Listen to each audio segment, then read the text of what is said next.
Hello, you're very welcome to a Gauntlet Hangouts game. For those anyone watching this in the hindsight of tomorrow, for those who don't know, the Gauntlet is a fabulous internet community where a bunch of cool people get together to play interesting, cool role-playing games, story games, indie games, those sort of things.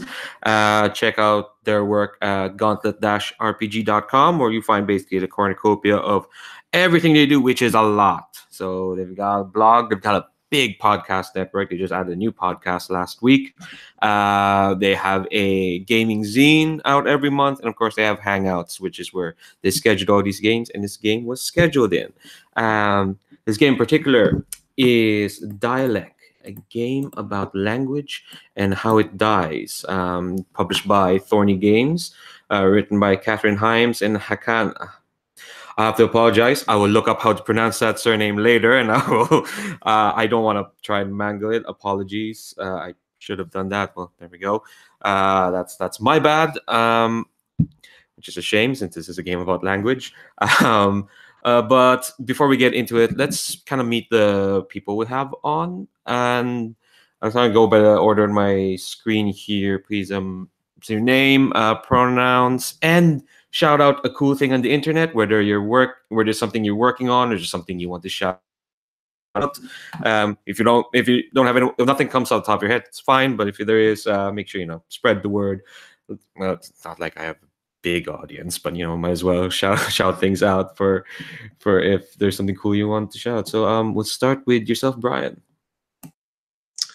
Yeah, Brian, he, him. And I don't have anything to shout out other than playing a fair amount of Gauntlet games. That's about it. Fab. I've played with you a few times, and they've all been quite fab. Up next, we have Pat. Hi everybody, I'm Patrick. He, him. I go online under Fictive Fun. I got a blog. I stream games on Twitch under Fictive Fun, so you can check us out on Tuesday nights where we stream a campaign of Shadow the Demon Lord. And starting again in March on Saturdays, we'll be doing more story games on Saturdays. So. Oh, sounds really fab. And if whatever you shout out, links down below, check them out. For those watching, last but not least, we have Stentor. Hi, I'm Stentor Danielson, they, them, and I've got going right now a Kickstarter until the end of the month called More Kittens. It's an expansion for our Laser Kittens RPG, so you can, if you're watching this before the end of February, you can hop on Kickstarter and look for that if you're interested in kittens. Yeah, definitely check it out. There's a lot of cool stuff on that Kickstarter, and some cool games. I played one of them. It's called Mayor Cat. You elect a cat for mayor because everything else, it's just what else could we do? You're in a city that needs a cat to be a mayor. Things have gone that far. But yeah, check it out down below. I guess I should introduce myself. Yeah, my name's Leandro. You see him. I'll shout out. Let's see. There was a Sad Mech Jam that just wrapped up last week, and since then I think there's a new one that's starting out right now. It's called, or just today, it's called Short Rest.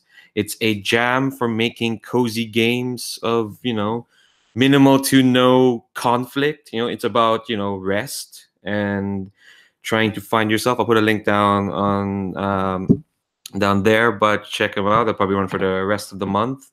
I'm interested in games that are, just about lying down, I guess, resting. So check that out. But yeah, before again, we'll do a bit more admin. I want to go through your safety tools before we jump into the game, because we're in the Gauntlet, kind of games run a Gauntlet should try and create a comfortable and safe environment for people to play in, because the important part of playing a game is engaging with it and having fun with it, with little to no like uncomfortableness or just stress.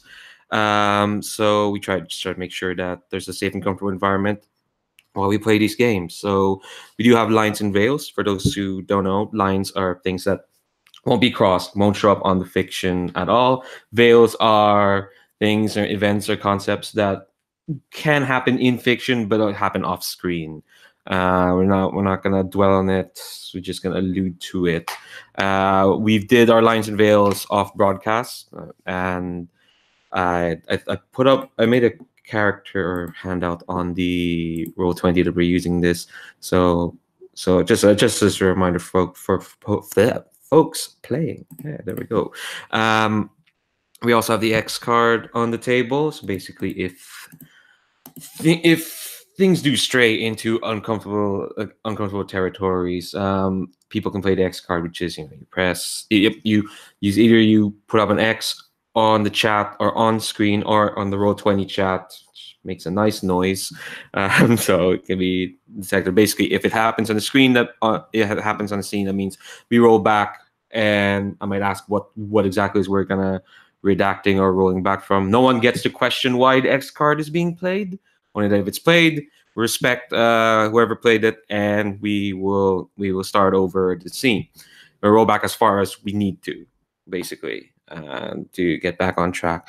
And finally, we have an open table policy here. So basically what it means is that if for any reason people need to step away from the game, whether there's an emergency or you're more tired than you think or you thought, or you needed to go, feel free to say so. And also the open table policy means you can call a break if you need to. Like, I've an idea of when we'll take our break. But if I can foresee that if you really need to go, like you need to, get some water or whatnot, just feel free to say so at any time. That's all on the table. So with that all being said, what are we playing today? We are playing Dialect. It's a game about language. Specifically, we're using one of their backdrops. Backdrops are kind of like their play sets for Dialect. The one we're using is called Forbidden Children, and it is as it says. It's about children cast off by society. But first, I guess I kind of go through like the cats of it all. Cats is a basic concept, aim, tone, subject matter, for those who don't know. So the concept of Dialect is, as I said, it's about language in an isolated community. So I'll actually read from the game here. In Dialect, we'll follow an isolated community through its beginning, rise, and end. We'll tell their story by building their language. New words will come from the fundamental aspects of the community: who they are, what they believe in, and how they respond to a changing world. Together, we will decide what they become. So basically, yeah, that's kind of the main thrust of it. We're gonna go through like 3 ages and kind of like build like words about certain things relating to that community. Kind of like the aim is to explore like this isolated community and how they kind of build their not society, but like their how they live through the words they say. Like it's basically just trying to fill out the world of community from kind of it's not its inception, but like from kind of its beginnings to its end. And that's the thing with Dialect. It's not just a game about language. It's a game about language and how it dies. So the tone of this is always kind of be suffused with a bit of tragedy, because this isolation, its fate is its isolation is going to be broken. It's either society is either going to die or it's going to be assimilated, or it's just whatever we make will not last. That's kind of like the thrust of this game. And so the subject matter is kind of like, well, the backdrop is Forbidden Children. And actually read from the blurb here. The Forbidden Children backdrop, and all of it is on the Roll20 as well. It's in the handouts, both parts. We're going to be needing them as we kind of build this isolation. That's what the societies are called, just isolations. So we are dozens of children cast off by society. We live in secret among the cracks of a massive, uncaring city, defying the odds to make a life for ourselves. The world outside does not care about us, will not help us, and cannot be trusted. We count on no one but each other. So basically, yes, so just keep that in mind. Yeah, we're building a group of children cast off from society. This backdrop does have some extra stuff in that we kind of need to determine when and where this city is. Like, for children living off on their own, it's kind of like that can go on almost any place. There's suggestions here like modern day Mumbai or fantasy urchins or 1950s Americana. And when we create characters, because there will be characters created, they kind of embody certain aspects of the isolation. We can specify their ages as well. Make sure they are children. So it could be fantasy, it could be sci-fi, it could be modern days. Anyone have any preferences? I have some ideas, but you've gone? Yeah, Go on. the first thing that popped in my head when I was thinking about like, children, like street urchins in a way, was something like, maybe like Dustwall from like Blades in the Dark, a setting kind of like that where there's a lot of gang activity that are controlling the neighborhoods and stuff like that. And I actually had that thought too, because I had a game of Blades where we basically like orphaned a bunch of children. And so that definitely popped into my head. Yeah, that was the first thing that popped in my head. I mean, I don't know what would make them exactly isolated. I don't know if there's a question for that in the backdrop, but that was my first thought. So I haven't actually played Blades. What's the kind of setting like?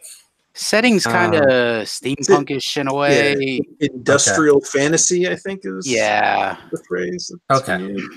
Yeah, it's like Dishonored or Bloodborne. It's like kind of like playing in that weird Victoriana, but of a 19th century industrial city from Europe. But like it's fantasy. It's just like, but it's kind of like it's not like elves and dragons don't live there. It is very much like a cutthroat, like corrupt city, thieves and gangs and ghosts and demons, not elves. Yeah, I've heard it referred to as whale punk because they, it's all fueled by whales, so it's like whale punk.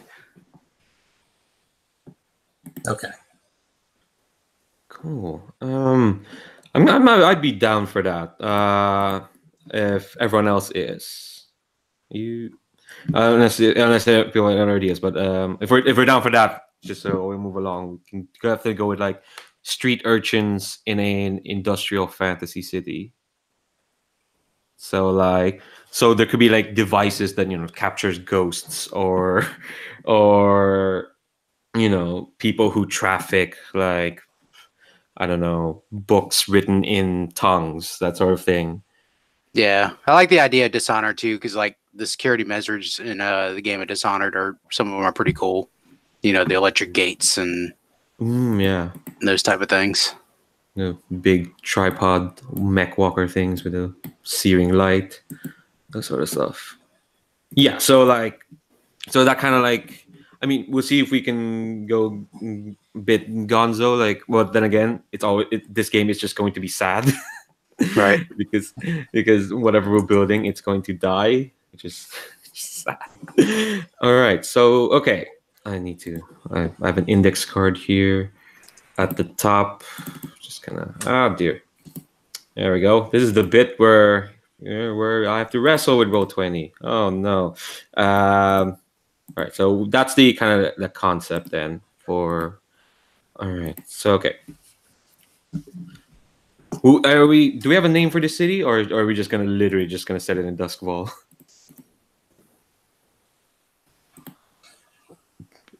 Well, we can just call it the city.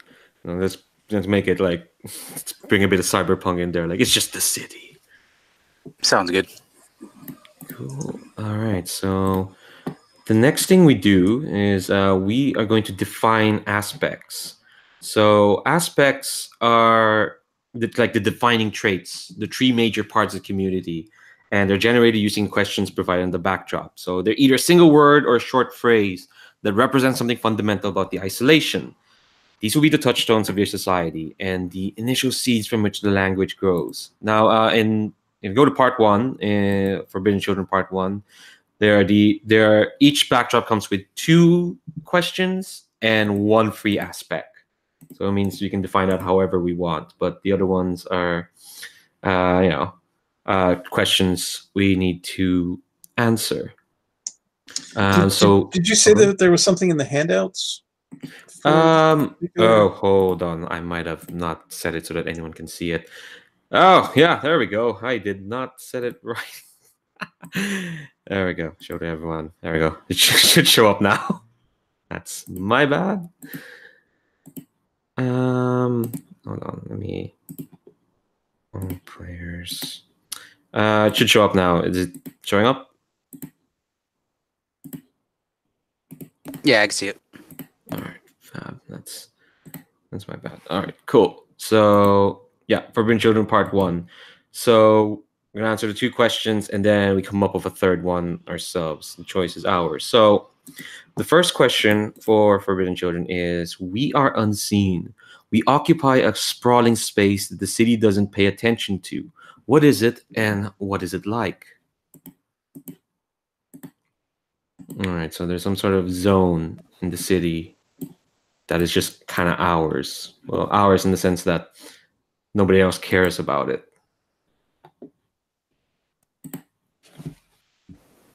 I like the idea of like maybe like a junkyard or a landfill or something like that. It's kind of like it's someplace dangerous, but to us it's like a playground of like junk and stuff. Like it's where people throw the refuse. There's a lot of weird stuff there. And what do you think about that? Cool. All right. So Works. fab. All right. I'm gonna write down. I'm gonna write on the top index card. If you have other preferences, like if I just want to build more character sheets, it's fine. But this stuff's gonna be on the top index card. The other index cards are for like when we build characters. But yeah. So junkyard. Oh no, that's not the right font. Next question is: we are discarded. The world has no place for us. Why not? I mean, we could go with what Brian said when he said Brian Blades, that these children specifically are children of those, like, they are specifically maybe like orphans or go on. Yeah, in my game, it was a particular gang basically just got wiped out, so it was just all of their children.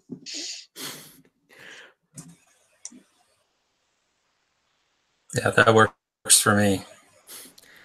So like we are specifically, survivors of like gang violence or like just people who like whose parents or guardians were caught up in something terrible, presumably. Okay, so junkyard and survivors of orphans of gang violence. And the third aspect is completely free. So what other third thing defines us?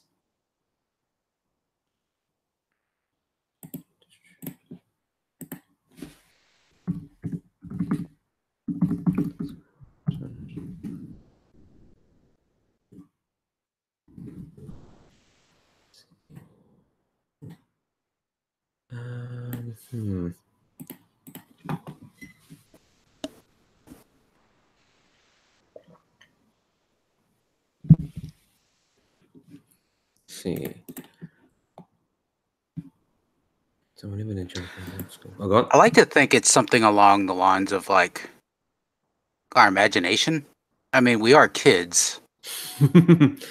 So like so like what do you mean? Like what it should be something that sets us apart, kind of like that as like imagination, like how do we use that? Like maybe we use it to escape, like as a form of escapism from, this really crappy city we live in and the situation we're in. Like maybe we use our imagination and we made like our own little wonderland in this junkyard. Like we built it artistically. And like maybe Yeah, I like the idea of art being a part of it. So we're not just like, hiding out here struggling to survive, but that we're trying to bring this like artistic sensibility to how we live here. Even if, outsiders don't get us, uh, but it's important to us. Yeah, it's important to us because kind of like maybe because we're survivors of all this violence and whatnot. Maybe like we prize art because it's kind of like we're trying to create something that can't be like, just can't just be sold or like can't be like determined by value. We're just like, no, we're here to create. We are here to create art. Like some people do like little plays. Some people build like statues out of junk or whatnot, and we kind of do this kind of like to remind ourselves that this is like, yeah, this is our escape, this is like our way of expressing ourselves, and it's worth something even that can't be determined. Unlike maybe like say maybe sometimes maybe our parents died because some people determined that they weren't worth anything, and as people try to climb over each other to the city. Yeah, I'm down for that, like imagination and art, and using this junkyard. Everyone cool with that? Yeah. Fab. Okay, so I'll write that down, and then the next part is answering community questions. So there's 5 community questions for each backdrop, and we're each gonna answer one of them. And okay, so I'm gonna go again by the order of my screen. So Brian, what do our eating and sleeping places look like?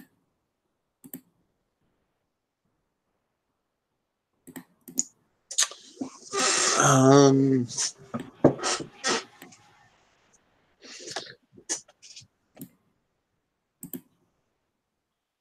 I'm picturing for sleeping places. I'm picturing a bunch of like hammocks, kind of, a whole, I guess, piled up, whatever this junkyard is full of, and then just, hammock after hammock kind of going up, all stacked on top of each other. And then eating, I imagine going out and scrounging for food is a fair amount of our days. So maybe there's some kind of designated place where you're supposed to bring everything you got back so we can divvy it up fairly. What does that look like? I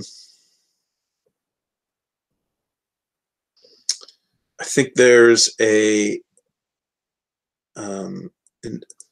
some kind of boat, because if we're kind of imagining, are we in Duskfall or are we just inspired by Duskfall? I would say inspired by. I think Okay.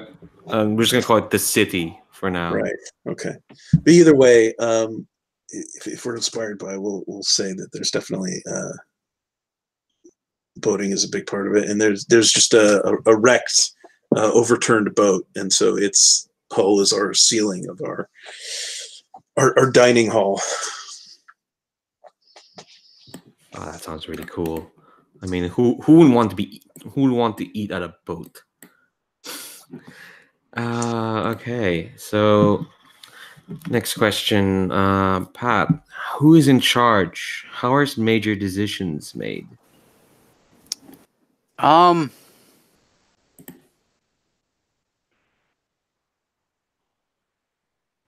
like to think of it.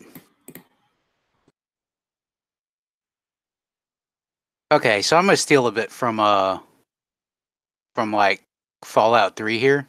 I don't know if you remember, there's a community of children in Fallout 3. Like, so perhaps the oldest is in charge, but once they hit a certain age, they're like no longer in charge. They have to leave because they're not a kid anymore. And they're probably sent back out on the street to fend for themselves. And I think they make the final decision, but like they're influenced by the group as a whole. It's not like a true democracy, but they know they can't make decisions that go against the majority because it'll probably be, maybe a little violent if they did go against the other children as a whole. All right.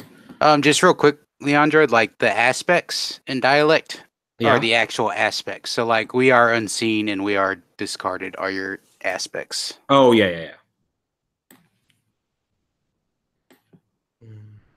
Cool. Yeah, I'll note that down on these flashcards. While I do that, Stanter, answer the third question. What are two different ways we get basic necessities? Okay. So I think that kind of one obvious direction is that, we're in this junkyard, so we probably can scrounge and sell a lot of what's here. Pick through whatever's gotten dumped here, find what's still valuable in it, and kind of peddle it on the street. And then I think we also have.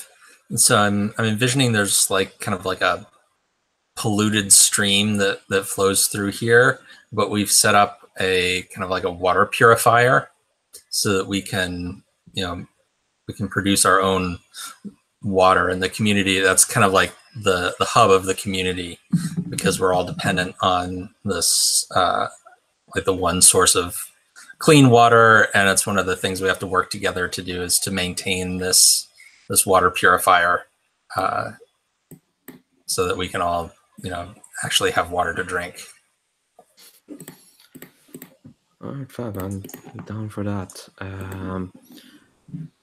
Okay, so I think the last question we'll answer, because we won't answer like as many questions as there are players. So last question is, what harm do we fear from adults and authority figures? I think if we're a group of kids whose like parents or guardians were caught up in gang violence, I think it's because well, the obvious harm would be like obviously if they come in and break us. Actually, hold on. The answer I had in my mind is better for the last question, so I'll think of a different answer. What harm do we fear from adults and authority figures? Well, I think the harm is kind of obvious. I think the adults definitely want us or want to break up our little isolation, primarily because as I said, because we're kind of orphans of this gang war. I think it's because they think we know a lot about like maybe what our parents did or what our guardians did. Like we know stuff about their operations. We know secrets about them that kind of like the adults and the authority think that we know. That could be true or not, but they definitely think that we're not as innocent from whatever happens in the city, or we're not as innocent as we say we are. So I'm gonna note all that down. And lastly, name your isolation. I guess the name for a junkyard playground place. As always, this is So maybe go on. Maybe we just call it the yard, because it's a junkyard, but you also think of kids going out and playing in the yard, and we're trying to like re-envision it as a friendly space for us with our art and so forth. Yeah, like maybe like there are no yards in the city, like Ooh. a typical yard. So we've always heard stories about yards and kids, but now we have a yard. I'm down for that. Yeah, the yard. Sounds really cool. Okay, so that's our isolation pretty much done. Next, we're gonna create characters. So what we're gonna do first is, so it kind of comes in two ways. You pick an archetype, and I'm gonna start dealing out these cards to each of you. So what's gonna happen is you're each gonna get 3 archetype cards, and you pick one from each, and that's how you build your characters. So, okay, 3 cards to all player. Wait, no, Hold on. See if this works. What? Hold on. What the? Hold on. Okay, hold on. Shuffle. Deal 3 cards to all players. There we go. Okay, there we go. You should have 3 cards now. And you pick one from each.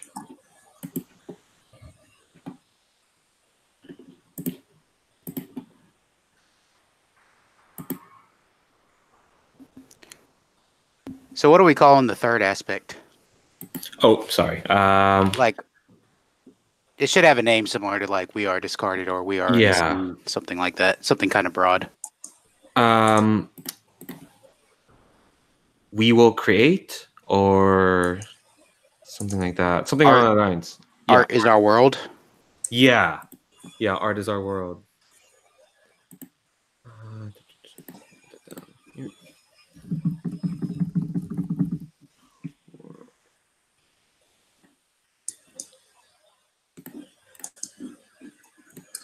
Okay, and so then we're picking one of these 3 cards to base our character on? Yep. That's how this works? Okay.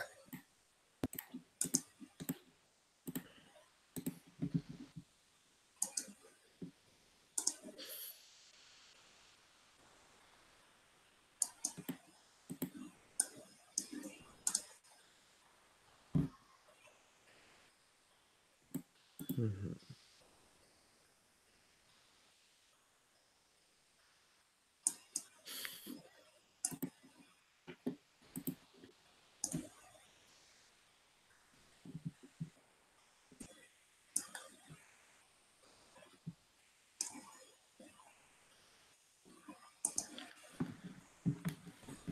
So what you're building out of those archetype cards is their name, your name, your role in the isolation, and your relationship to the aspects. Well, 2 aspects of the isolation.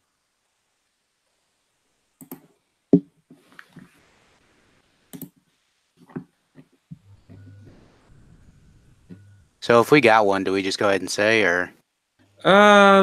Yeah. If you can speak out your ideas, if you need to like get them out and talk to them. Which archetype did you pick? Protector. I just threw it on the table. Ooh. I don't know if I can resize it or anything to make it look bigger. I think you can. Hold on. Yeah, it's not letting me. I'll recite it for a bit. Hold on. There we go. There you go. Or you could just click on it and think it pops up, don't it? Oh yeah. Maybe not. No, it doesn't. I just size it a bit more. There we go. All right. Yeah. So I was thinking like protector. Like perhaps like this is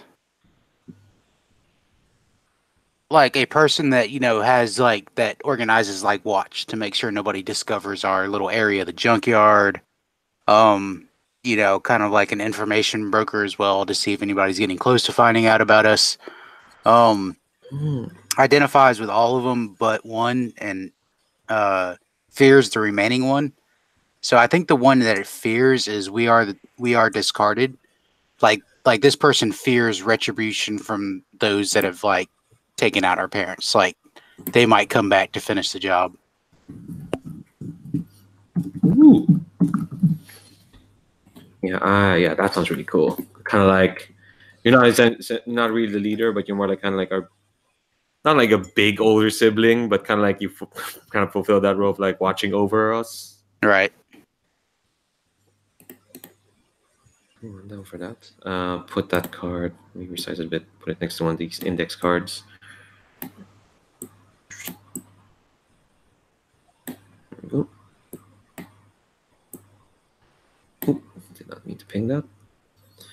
I don't know. You got any ideas for? I like all 3 of my cards too much. It's making it really hard to pick. So I'll jump in. So I'm going to go with the leader. Ooh. So I'm envisioning that I'm like the oldest kid that's still in the community. So I'm thinking maybe like 16 might be when you have to leave. And so I'm like getting close to that. So I'm kind of the leader, but also know that my days here are kind of numbered. And then it says that you identify with all the aspects, you draw your power from one. And I'm thinking that's the art is our world. So I'm thinking that maybe as the leader of the community, I've been emphasizing how important the art is, and maybe even some of my decisions, I've even prioritized maintaining our art over sometimes some more practical kinds of things, because I think that the way the art gives us like hope and meaning in this world is too important to lose. I already feel so sad because we know how this game's gonna end. We know how it's gonna end. Yeah. Yeah. Okay, I think that helps me pick mine, because my other two would have been pretty strongly focused on the art. So I'll let you cover that, and let's see, how do I just drag it out? There we go. Ooh. The magician. Never read of that. And I think I need a name, but I think they identify with "We Are Unseen," and I think they're this little supernaturally stealthy, quiet character who is just able to get away with going places and getting back out unseen. No one knows how.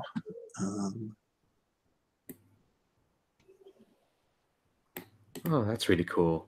Kind of like, so I kind of like, yeah, the spread of characters we got so far. We've got the mysterious one, we've got the leader one, and we've got the big friend protector one. So one thing I like about the archetype cards in Dialect are like they give you a little prompt on there, and those are kind of like drive your scenes in the game. So like the protector is people talk to the protector about safety, and I don't remember what the leader one said. In the magician, people talk to you after all rational ideas have been exhausted. Yeah, people talk to leader about what to do next. Right. All right, and okay, now I need to properly decide. I think I'm going to go with, because we've got a protector one, we got a leader one, we got a mysterious one. We need a foolish one. So I'm We gonna need go a with- healer. I'm sorry, no, playing that game. IQ would laugh there. So there we go. Yeah, I mean, like, no, I don't have a healer. Well, I don't know, mediator is kind of healer. But no, I want to be the foolish one. People talk to me when they need cheering up. They identify with two of the aspects, and one of them is ridiculous. I think the ridiculous one is kind of we are discarded because our situation is so absurd. It sucks so much that you can't help but just laugh at it. That sort of idea. Like, it's just like what the hell are we doing? Why is it like that? So I think I think this character is probably gonna be like, they will like try to have fun with the other aspects anyway. But the we are discarded one is just ridiculous. How are we living like this? So definitely a sad clown, now that I'm thinking about it. Okay, so we picked our archetypes, and next we are going to we'll spend some time to build them up. So they need their name, which has two parts. There's a common name, which is what they're most commonly known. So like there's a list of examples in the backdrop, and what only some call them, like a word or phrase that some call your character within the isolation, that's different from their common name. A special nickname or an honorific or an official title or even a name they'd rather forget. And then your role in the isolation. So it's kind of like what the role your character plays in the isolation based on their archetype. Why are they important to the community? Make it big and make it count. And lastly, the relationship to aspects. So, how does character feel about the community aspects as defined as prompted by relationship in the archetype card? This one, you be specific. This connection will shape your character's relationship to the language and community.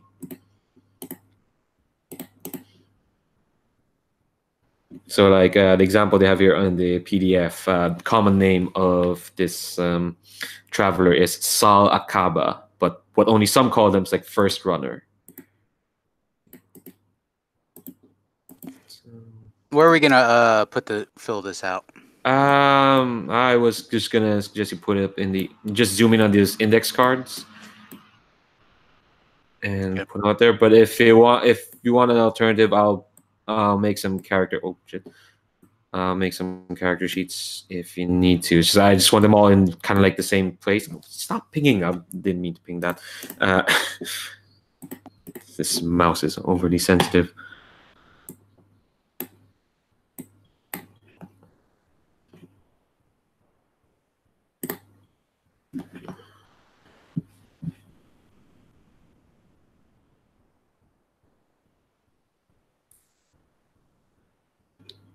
I just realized I picked this archetype card. It means I have to be funny now.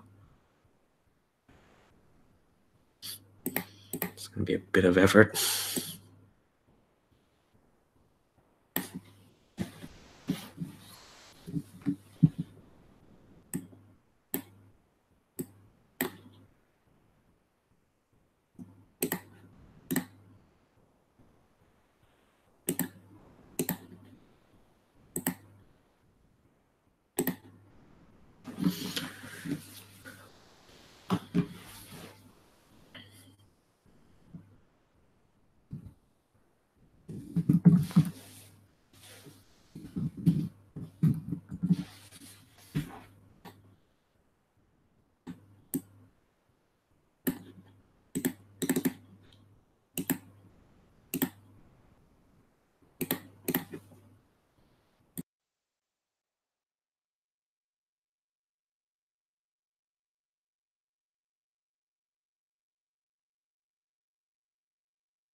What was the last bit after you determine the role? Your relationship to aspects. So how you feel about the community aspects as prompted by the archetype card. Okay. All right, since we're gonna be dealing with a lot of cards, I'm gonna recall. Oh wait, hold on. Actually, no, I'll do that later. I don't want to suddenly mess up anything.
What are the list of the things we're doing? We're doing. Hold on. Actually, I'll link you. I'll link you all to the PDF I've got.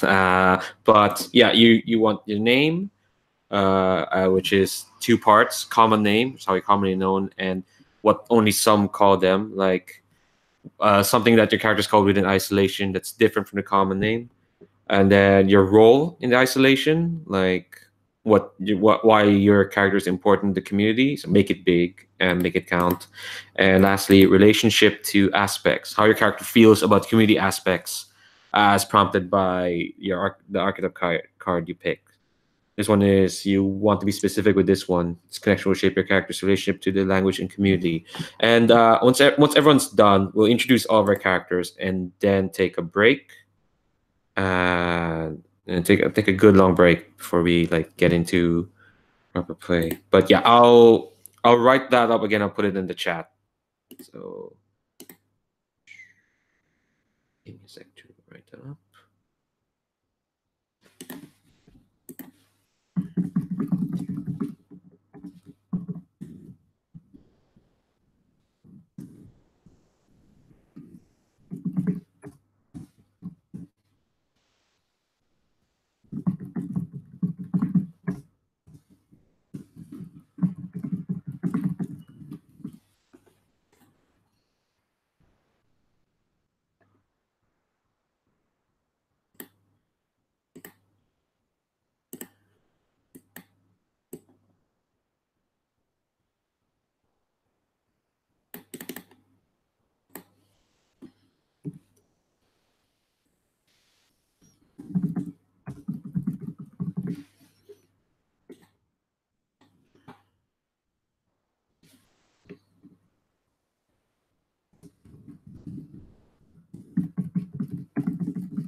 Okay, so I've extended the width of this page so we can better see. I might have. This is my first time using Roll20, so I'm still getting the hang of how little typing tools and stuff work. Yeah, like your Roll20s. It's an entire thing. That's what I don't know if I'm gonna get into that, but it's. It is what it is.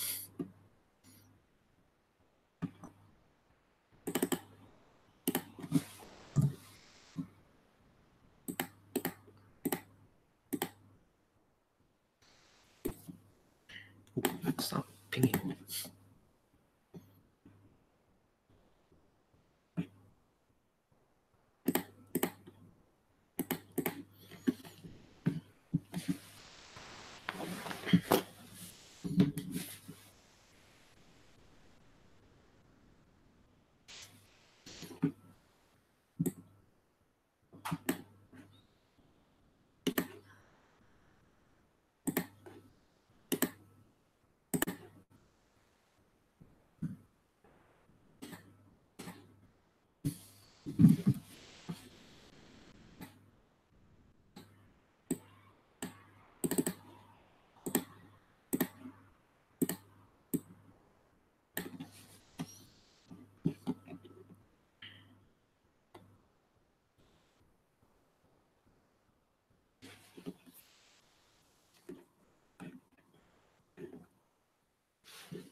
All right. Is everyone pretty much done with the characters? Cool. All right. Let's introduce them and then we'll take a break. We go by the order of what we have here in the index cards, going from up to down. it all starts. So our jester is named Yuria Stride, or she's 13 years old. She, her. Sometimes she's known as the one who never shuts up, or just never shuts up, or just please shut up, or for the love of all that is holy and powerful, please would you kindly shut up. Yeah, she's a bit of a babble mouth. Kind of picturing her as kind of like a precocious redhead, gangly, awkward. She kind of tries to hide her awkwardness by just never shutting up, just keep talking and kind of like babbles on a lot. She's kind of busied herself. She's kind of busy herself in the art side of the yard as someone who wants to entertain people. That's why she's kind of sees herself as an amateur playwright. She kind of stages this one person plays that are just like kind of ridiculous, like what I saw at the bus stop the other day, or the war between the butterflies and the spoons. Some like little absurdist plays like that. She just tries whatever to get a rise out of people, because I'm kind of thinking she probably didn't have much freedom back when when she had her parents were around. But that doesn't mean she doesn't miss them, because she just find one of the aspects that she finds absurd. The other one she identifies with, but the one she finds absurd is we are discarded, because she finds it absolutely ridiculous that for the kids in the yard to get this kind of freedom of like living in this cool space and being able to do cool things. To get there, we had to have lost something substantial from ours. I don't think she kind of realized that I think she kind of realized that as much as her parents are kind of like a bit stuffy and whatnot, when she lost them, they're her parents. You're gonna miss them, especially if they're taken away from you so violently. And that's why she finds it absurd in like a black humor, gallows humor sort of way. Or as much as she enjoys that people have been given a chance to express themselves, it's ridiculous that the price to get there was a bit much. So she's a bit of a, like I said, she's a bit of a sad clown in the inside. Yeah, that's the long and short of Yuria. Pat, tell us about Becca. Yeah, so character I created is Becca, she, her, and her nickname is Bruiser, but she doesn't like to be called Bruiser because that was actually her father's nickname. He was a well-known, he was muscle in a gang in the city, well-known muscle, well-known for hurting a lot of people, and of course, a lot of people said that he got what was coming to him anyways, but that orphaned her. And people call Becca Bruiser because, she looks almost just like her father. She's one of the strongest kids in the yard, and is therefore, she's felt that, upon her that it's her job to protect. Not only just because she's one of the strongest, but perhaps in a way of redemption for her own father, his actions. So for the aspect of the unseen, she feels it's her job to keep it that way. She doesn't like it when kids draw attention to the yard. And as far as the art, she believes in the art. She thinks it's a good way to not think about, all the bad shit that's out in the city. And then discarded is what she fears the most. Like, she fears that those that killed her father may eventually come after her and also the rest of the children. So, yeah, that's the aspect she fears the most. But that's Becca. What's her age, actually? Sorry. I would say Becca's one of the older ones. She's probably, I would say she's probably 16. So she's almost on her way out. Like, maybe this is like her last, hurrah with the yard. Speaking of oldest, Stanter, tell us about Sherry. Yeah, so Sherry is the oldest currently in in the yard. And so the official title that's given is the water keeper, because part of the job is to make sure that that water purification system is running properly. It's kind of the responsibility that they give the oldest kid. And so my other thing that people call me is let's share, because that's what like the younger kids kind of mockingly call me, because I'm always having to remind them that we have to share all of our resources and work together, and they don't always like that so much. So in terms of the relation to the aspects, the unseen is what helps me feel secure from what's coming, because I kind of don't want to think about the fact that pretty soon I'm going to have to leave and be out in the world outside the yard. With the art that we do is what gives us meaning and purpose, and prevents us from falling into despair. And then that we're discarded, I feel like we have to make sure that that never happens again to any of us. So that's kind of goes with that, the let's share thing. Like we all have to be together as a community, that we can't discard any of us that have already been discarded once. Fab. Last but not least, let's meet our mysterious magician. Brian, tell us about Valeris. Yeah, Valeris. I think he's pretty young, so he's pretty small. That's maybe part of why he's able to get places other people can't. What's the age range we were thinking? The backdrop suggests 6 to 16. 6 to 16. So maybe he's like,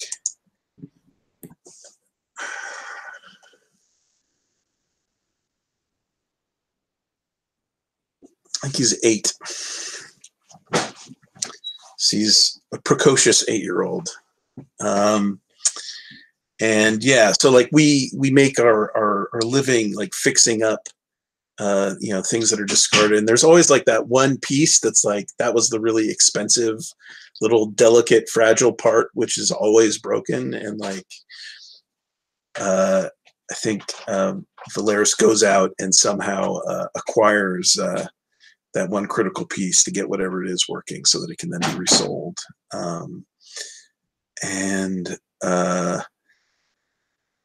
They call him Poof, like he can disappear in a poof, but there's also probably plenty, silent but deadly fart jokes made about him as well. I think maybe that name came from Uria. I don't know.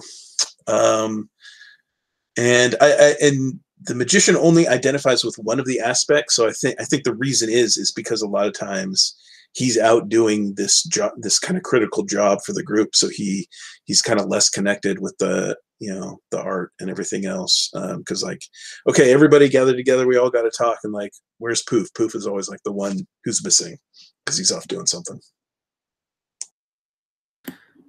Well, that sounds very mysterious. All right.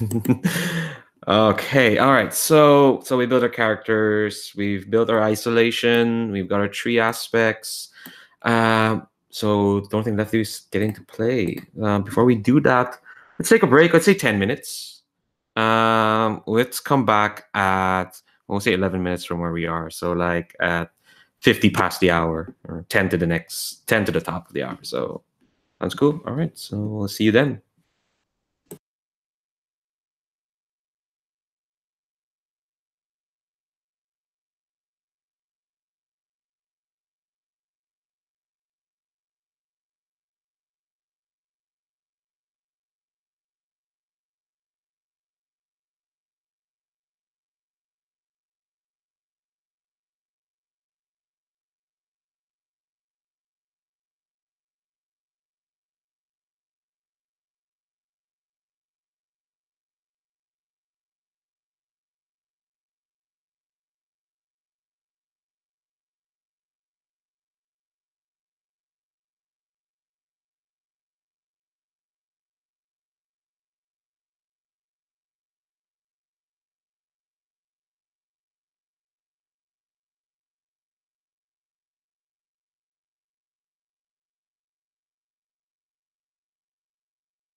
Oh, fab. We're all here. We're back. Okay, so I'll explain how play in dialect goes. So everyone is going to take a turn per age, and there are three parts for each turn. For each turn. The first part is make a connection. And basically, how that's gonna work is you're gonna pick a card from your hand. I've dealt you a new hand. These are your age 1 cards. You are going to pick a card from your hand and you are going to tie it into one of the aspects for the current age. And so you're going to describe why this aspect has led to a new word for the concept on the card. And you're going to use that connection to build a new detail of the world. So basically what you're going to do is say you have the word friend and you read the prompt there and you can tie it into one of the three aspects we have, like something about we are discarded has created a new word for friend. And don't think about what the word is yet. Don't say what the new word is. You just explain why this aspect has given rise to a new word or phrase for the concept on the card. So you're kind of establishing something new about our isolation. So the next part after that is building a word. So using that connection, you're going to build a new word or phrase for the concept. So anyone can contribute, but you will make the final call.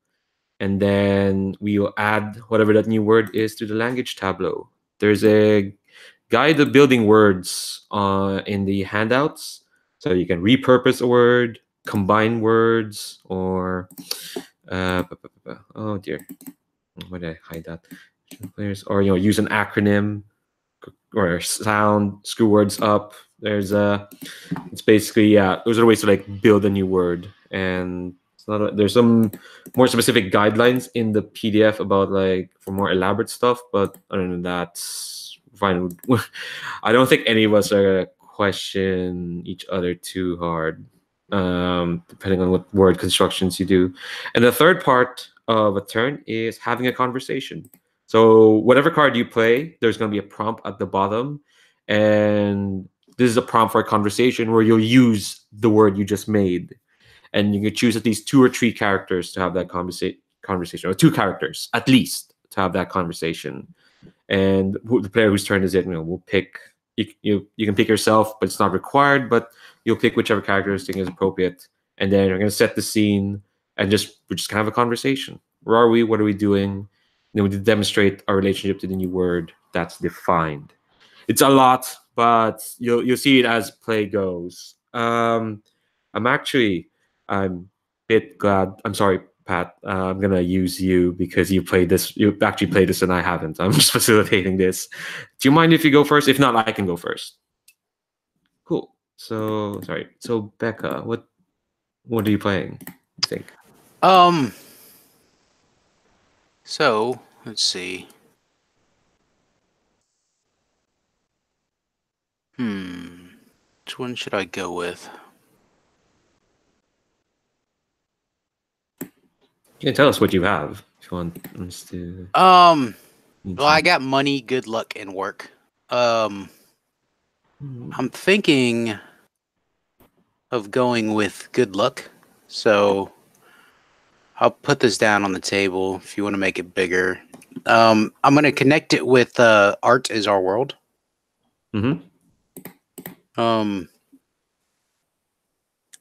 So it says, how we affirm our hope in happy outcomes. A spoken wish for victory that bonds us together. A particular kind of luck or fortune for the isolation. So it's tied in with the art aspect. So what ideas do you guys have for probably a word for good luck that we use here in the junkyard? Well, before we get to like word building, like why exactly has a new word arise from this aspect? Because about this phrase or concept. I think it's the fact that the term good luck doesn't really resonate with us because all of us are like down on our luck. So like good luck's just like, we don't have luck. I mean, if any of us had luck, we wouldn't be here, right? Mhm.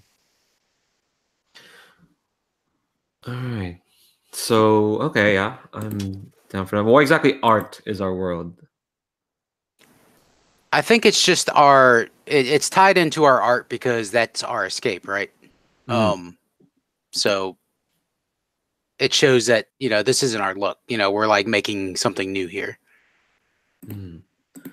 Oh, we make our own luck. Huh. Um. All right. So, building a word. What's the sort of sound? I was gonna ask, what's the sound of luck to you? But that's a ridiculous question. Yeah, anybody could throw out ideas. Like, this isn't like when you play a card, you're not the one that makes the word. Everybody can throw in ideas for words they have. Basically, I'm just like the judge. I get to choose which one I like the most. Ooh. I mean, this is our time to start deciding what our art looks like. What kind of fantasy world have we made? Mm. I'm thinking like most of our art, if it's visual, it's probably going to be colorful to a great extent, especially if like we live in a city that's downtrodden and kind of dark. So maybe something like Be Bright. Ooh, be bright. I'd like that. Maybe it's like one word, like if you have to write it out, be Yeah, bright. Be Bright. Yeah. Ooh, I'm down for that. All right, I'm gonna put an extra index card. There we go. So, be bright. So I'm tasting that word in my lips. Be bright. Yeah, that sounded creepy. See, if I ever tried to be a jester, it'd just be the sad, pathetic kind of tripping over my own shoelaces kind of jester. All right, so hold on, let me write that down.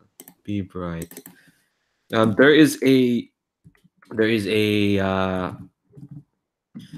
there's a rule for variants. I'll explain that later when we have more words on the language tableau is what it's called. Be bright and okay. So, all right. So then we'll have a conversation. Who do you think is in this scene? Yeah. Just- So, just to elaborate, a conversation is basically a role play scene. Yeah. You get to pick the characters that are in the scene, and you want to use that term to show that your character knows what it means or has a connection to that term. So, yeah, I'm okay with all the characters being in this scene Ooh. for being an ensemble. Perhaps the scene is maybe Valeris and Uria. Perhaps Sherry is tasking them to go on a mission, a scavenging mission outside the junkyard. And like Becca's there as well for advice. Okay. Oh, where would this be in Sherry's office or like where would you be giving us all these instructions? So I'm envisioning we have kind of a, I guess we can call it almost a warehouse, like a place where, because we have some folks whose job it is to scavenge in the junkyard, and they kind of bring stuff back to a central hub, and we kind of sort it and decide what's valuable and what's useful. And once we get enough stuff together that it's worth doing something with, then we have other people whose job it is to then take it out and try to find someone that will buy it or barter with us for it. So I'm envisioning we're at the warehouse. I will just call it the warehouse, I guess. Or at the warehouse and trying to put one of these sales missions together. So we've got some parts that we've scavenged from stuff that we're getting ready to go sell. So Sherry, are you sure this is a good idea now? I mean, I mean, we've it's been kind of on the the secret side. Nobody's kind of seen us, but to go out in daylight like this to find a buyer, I'm not sure. That's the greatest but idea. it's gotten harder and harder to find the buyers at night. They've gotten suspicious of us. We've had some bad run-ins with some shady folks at night. I think we're gonna find a better buyer if we can go out during the day. Yeah, Becca, I'm sure it's gonna be fine. Like, after all, we've got I kind of pat Valaris. No, oh, I tussle his hair. Um, that means like we've got our we've got some of our best procurement specialists here, and we've got me, who I don't know, charm the pants out of these people. It'll be fine. Like, daylight.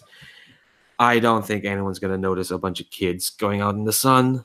I don't know, Sherry. I think maybe I should go because, I mean, Yuria, she's experienced, but Valeris, I know Valeris, I'm sorry, I don't mean this as an insult. You've done some great things, you brought some great things back, but they're just so young. Yeah, but everybody has to learn at some point. You have to develop those skills. You have to be bright. Yeah, but I mean, sometimes the city doesn't give us that. Yeah, but those are sometimes. Other times, we get to be bright as much as you can, right, Valaris? Like, you're up for some. I can get it to where we need to go. Whoever's coming with me, they can be bright. They just gotta be bright on the inside, because out there we don't need to be seen being bright. I'm right here, you know. I have working ears. Look, I'm just gonna tell you two, when you're out there, if you get any bad vibes from anybody, all right, be bright and get out of there. Oh, don't worry. We've lived long enough, you know. We have such long experienced lives. We can take on whatever. Right, Make Valaris? sure nobody follows you back. You know that. I'm insulted.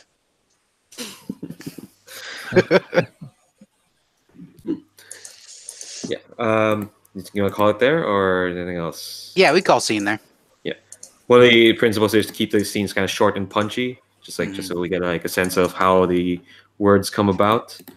But yeah, so that's basically a turn. Yeah, I love Valaris already. Do you just want me to go ahead and draw the H2 card?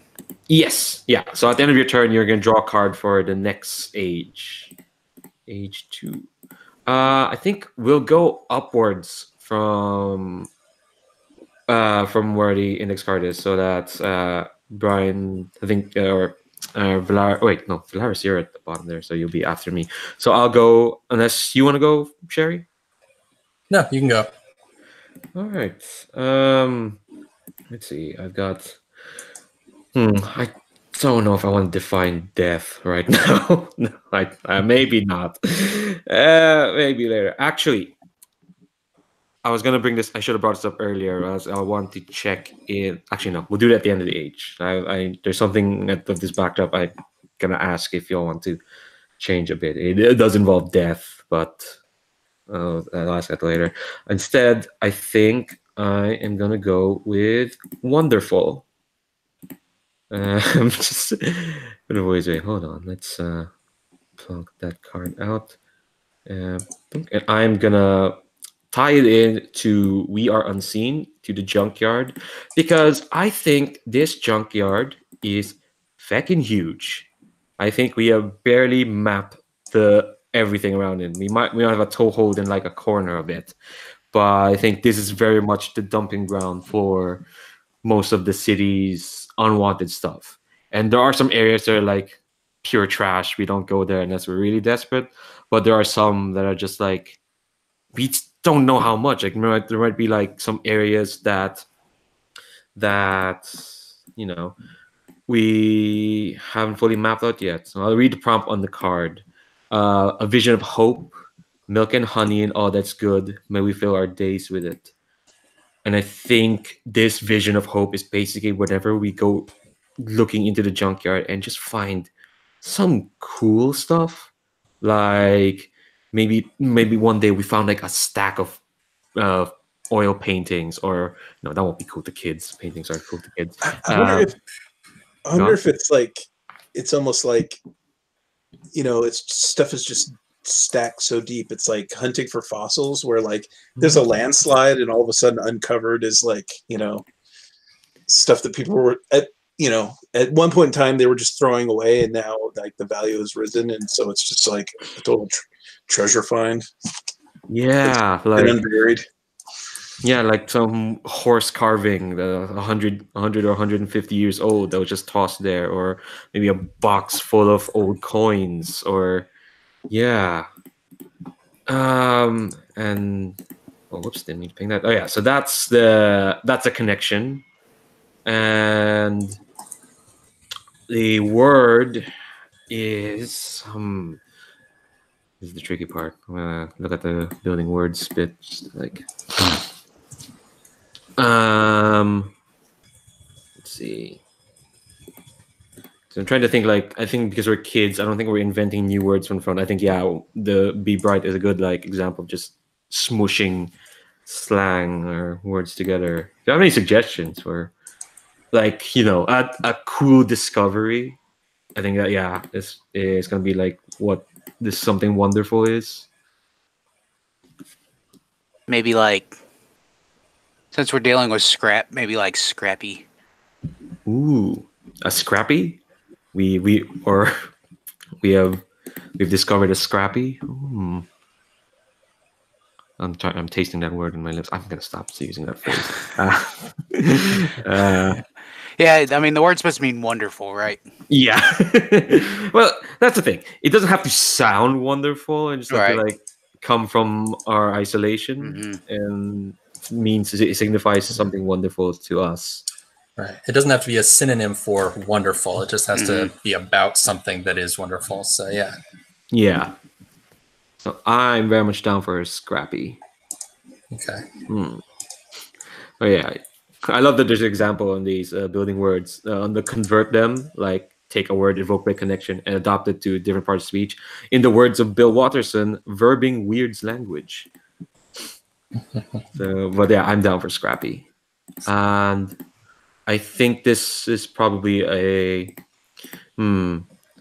I think this might be a bit of a two-hander. I don't think Yer is in this scene. I kind of like it. Sorry, Brian. I just like to see more Valaris, and I think because he's a good procuring person. I think this is probably just two people, or actually no. I think no. I do want to be in this scene. Actually, sorry. Maybe it's just the two of us. That's okay. It's Yuria and Valaris. And the thing with scenes, they don't have to necessarily follow on for each other. I mean, they assume it's in chronological order, but it doesn't have to be like the next scene has to be about what we did in the previous scene. And I think the prompt is a shared moment of wonder. So I think this is very much us in the junkyard. And I think I'm babbling to you about like how I very much like this backdrop of this like watercolor of this like lake. That's kind of the backdrop for my little theater space, but it's kind of fraying by the sides right now. And maybe we need to find something more colorful, something like I don't know, maybe a bunch of beads rearranged in a nice in a nice intricate flavor. No, flavor is a weird word. You don't really taste beads, do you? No, it's more like an intricate connection, that sort of thing. And she's gonna keep going. I think there was a collapse out towards the hill. There might be some fresh scrappy. I think I saw some glints of color in there. We could check it out. You know, yeah, we could check it out. I mean, we need to be bright to find something really cool there, I guess. But you know, I mean, do you maybe I don't even need to change the backdrop. Do you still like those watercolor stuff? Like, have you even been to one of my performances? They're all really like, I mean, they're kind of weird. Like, there's one about a cow jumping over the moon, but you know, it's fine. Well, actually, I'll follow your lead. I'll shut. Should I? No, No, I mean, the old Scrappy's good. It's just, you know, it would just be something new. yeah, like the time and place for something new. Sure. Wait. So I want you to like tell me as out of character. What do we see? What do we find in this collapse? Kind of. I think it is. I think it's basically. I don't know if you've seen like old paint, like layers and layers of paint that then is like so old and dried up, it's then like polished and used as like for like jewelry because it's just all these colors layered. So like I think it's like the trash from some paint shop that is just layers and layers of paint. You know, on a bucket that we, you know, split and expose the cross section of, and like make it into colorful strips of little banners or something. Ooh. I think let me find out yours. Like, this is well scrappy, Valaris. Thanks so much. You can have some of it if you want. Do you paint? I don't know. I usually don't have time. I'm sure we can find time. You know what? Take a bucket or two, and I want to see something scrappy from you. Okay? Yeah, I guess I could try. Yeah. It doesn't even have to be like anyone or anything in particular. Like, just use it to create whatever. You know, like everyone here creates art. I mean, I know you're good at getting stuff, but you need to. Not that you need to, but it'd be good for you.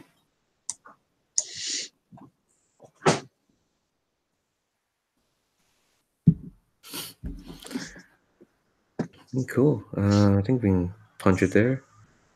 Yeah. So we have a new word, scrappy, and I'm going to draw a card, and yeah.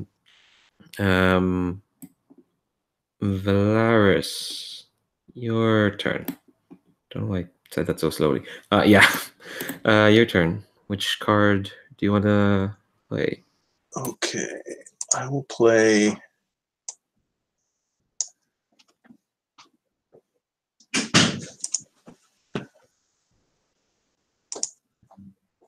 I think I'll play Term of Endearment. And I'm playing it on We Are Discarded because I think it's some reference back to our parents' gang. So it's not something you would say casually because it's something it's the thing that like is our origin and links us all, but it's not necessarily a safe thing to talk about. So it would be reserved for a very special moment between two people. All right. So what's the idea for a word for this?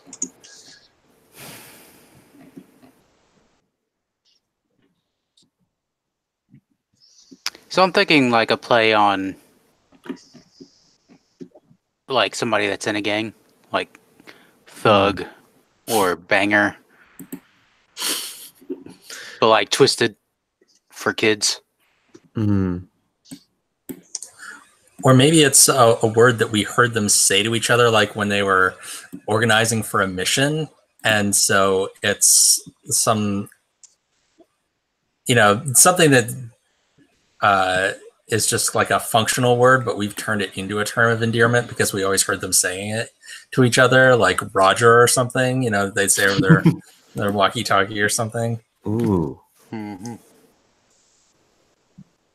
Yeah, I like the idea of, yeah, something around Roger. Not specifically that word, but that idea. Yeah, I like it. Like maybe it was like some slang the gangs used, like Mhm. like you dig. um, yeah, I like that direction.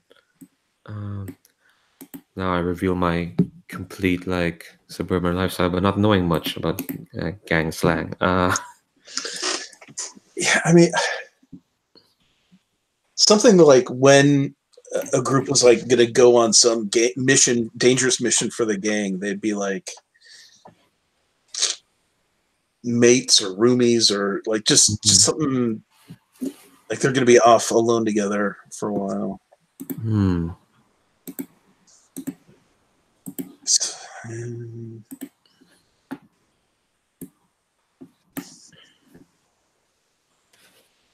Let's see. I'll go through like the building word stuff again. So you can use stuff like, repurpose a word, like taking and listing stuff, like, or you can combine words.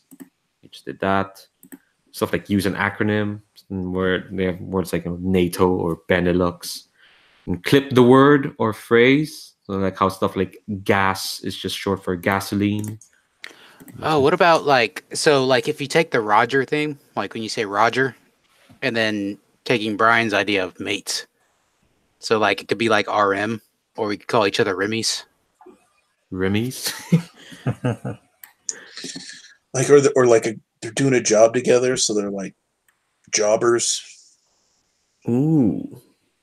I like the idea that that's become a term endearment, especially if people Yeah, know. because like the kids would have heard it as like oh, because like if someone didn't come back from a job or something, like they would, it was just a simple term that they were doing a job together, but then like they become the guy who's going and telling the other family that their dad's not coming home and that kind of stuff. So it, like has a significance to the kids. Yeah. Jobber is a wrestling term for people who always lose. Mhm. So I like the idea that, yeah, in this the world in the city, people who are jobbers are those who are goners. They've gone, but we repurposed it because that's kind of what we heard. People okay with that? Well, it's Brian's choice, so you get to Oh yeah. decide Oh, sorry. finally.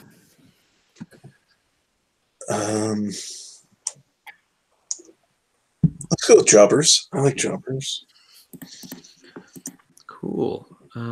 So I'll add that, and you will set the scene, set the conversation. Um,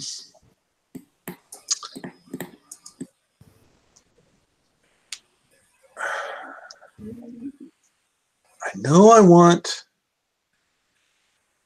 Becca in the scene just because she's like afraid of that aspect, so that makes it interesting. I don't know who else.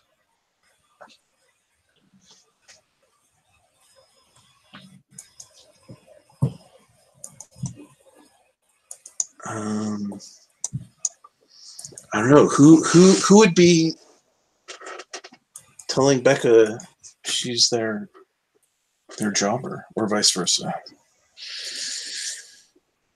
What's the prompt on the bottom of the card? That's a good question.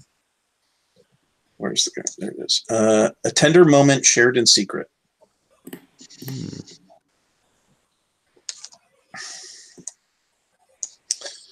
I don't think it's Poof. Poof. It's probably Becca and Sherry. They're the two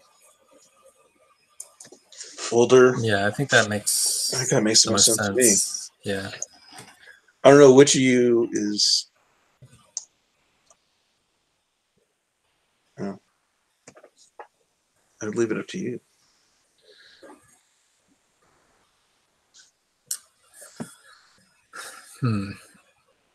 We could be discussing our eventual exit of the yard. That's Since we're true. older. Yeah.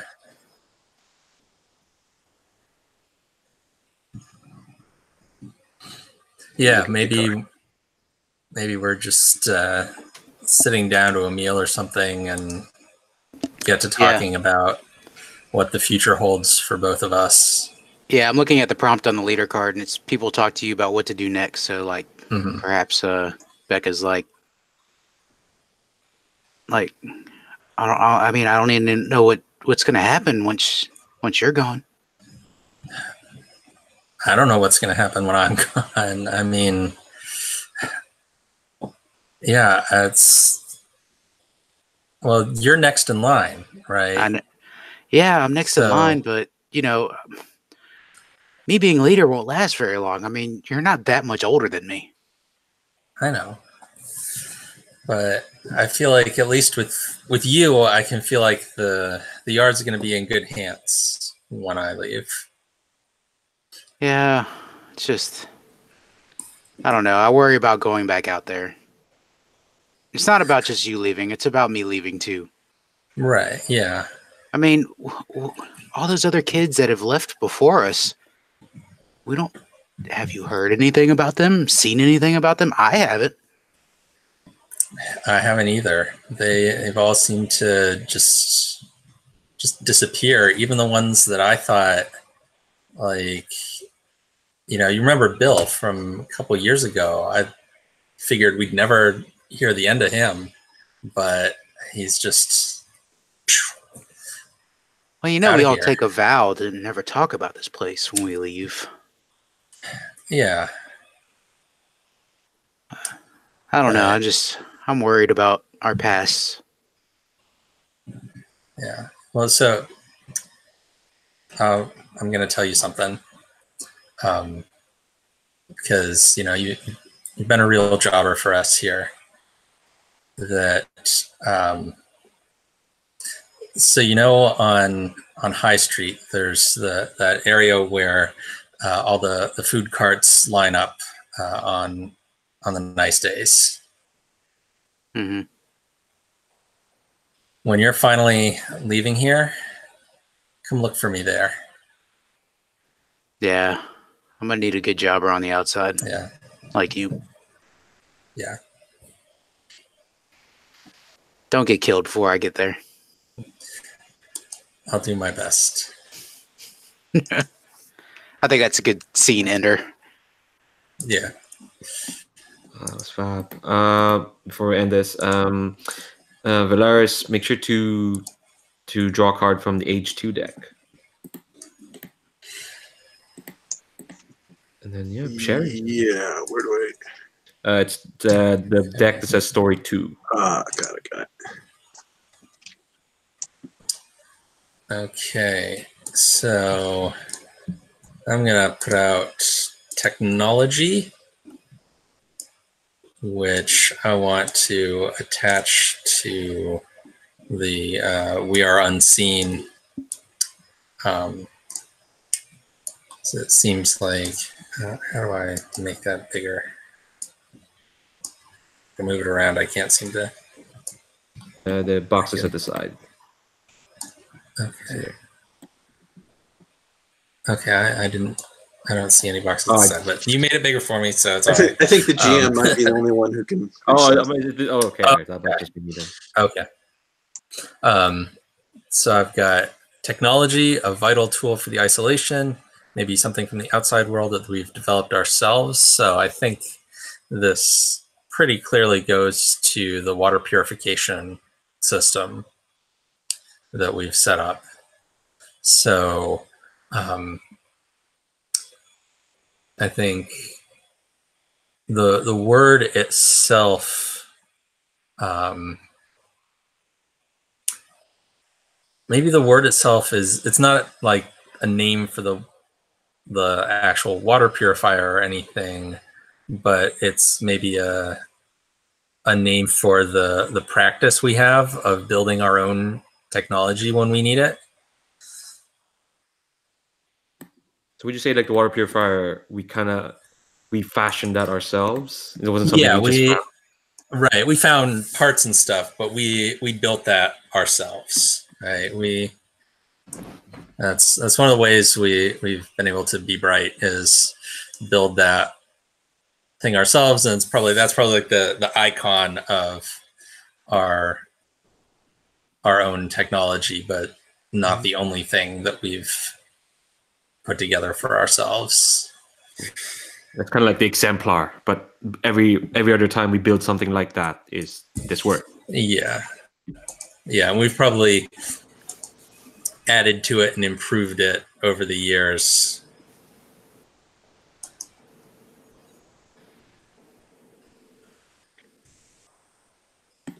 Okay. So would Or you say maybe, this is or even a word for like a person that does that kind of work, or Well, the first thing that jumped in my head was clean, since like the technology produced clean water. So I was just the word clean popped in my head. Yeah, and that would kind of go along too with the idea that we're making order out of the chaos of the junkyard. We're taking stuff that was just junk and trash, and we're cleaning it up by making it into something useful. Like being technically proficient is being a cleaner, like because you're taking trash and turning it into. Ooh, that has like some like gang mafia connotations as well. Yeah. Well, maybe that's also, we might also have inherited that word a little bit from our parents. Yeah, we've heard that term. We know that's a name for a job, but we have no idea. Like, yeah, we've heard like, oh, we need you to go clean up that situation, and we don't exactly know what they were doing out there, and so we've repurposed that word for our own uses. All right, so cleaner. The prompt for the conversation. So I think the prompt on there says technology gone wrong. So maybe the water purifier is kind of on the fritz, and I've got somebody there trying to, or more than one person there trying to help me get it fixed. I don't know if anybody feels like that would be likely their role. Yeah, I don't think any of us are technologically like. Yeah, I mean, but I could even be like trying to teach you how to fix it, because I'm concerned about passing on the skills that I have since I'm going to be leaving. Who does Sherry think is least likely to know about this sort of stuff?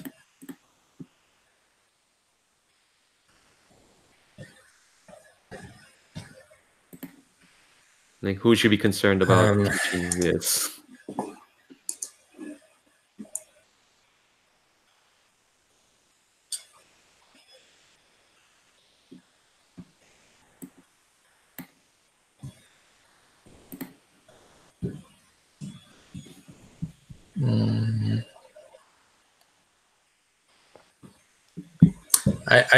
I could see any of you. So yeah, like you just make it an ensemble. Yeah, you could. Yeah. Okay. Yeah. Why don't we do everybody?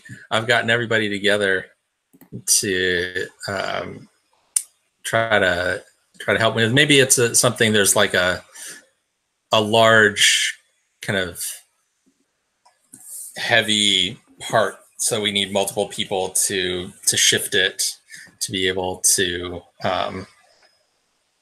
actually do this work. And so while I've got you all there to help me with that, I'm going to try to explain how things work. So there's like maybe some sort of a cover on it that we have to like shift up so that we can get under it to like adjust some valves or something. And so all of you are there. See, the problem is we kicked out Bill. He was real good at this cleaner stuff. Well, I mean, we didn't kick him out. He aged out. Right, that's the rule. But you're right that he was really knew what he was doing. But yeah, actually, why don't you right there, if you get your hands like kind of giving directions on where people need to hold certain things while we adjust it. Jerry, I accidentally pulled the pipe out, and I don't know where it is. Okay. It's meant to go. Okay, you're okay. So let that part down slowly onto the brick that's wedging it up there. And then you're going to need right over there. There's a pile of those zip ties. So if you get one of those and hand it to me, get it. Like, all right. So we're going to put it around there and get that back on. What's a zip tie? Which one of those again? That's the orange ones. Be bright, you two. Those things look sharp. Yeah. It's all right. It's all right. We're cleaning this thing up.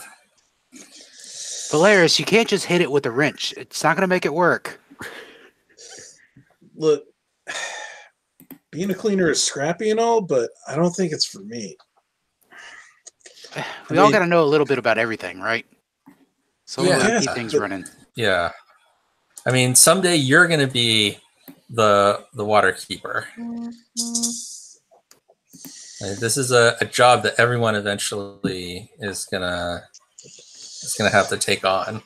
Wait! I have to be a water keeper then? I didn't know that. Oh my god! Eventually, you'll be the oldest. But then I don't. Oh my god! I have 3 years to learn everything. Then, okay, all right. Which one's a zip tie? Yeah. Which ones, are those the orange ones, or those the orange with the black? Yeah, the orange one. Get the orange one. Hand it to me. Slow down. If you want to be a good jobber, yeah, you got to learn. Be patient. Okay. All right. Sorry. Okay. All right. So then, line the end of the pipe back up. I gotta wrap the zip tie around it and pull it tight. Okay. Yeah. There you go. You got it. All right. Okay. I got it. Okay. All right. See, you're gonna make a cleaner yet.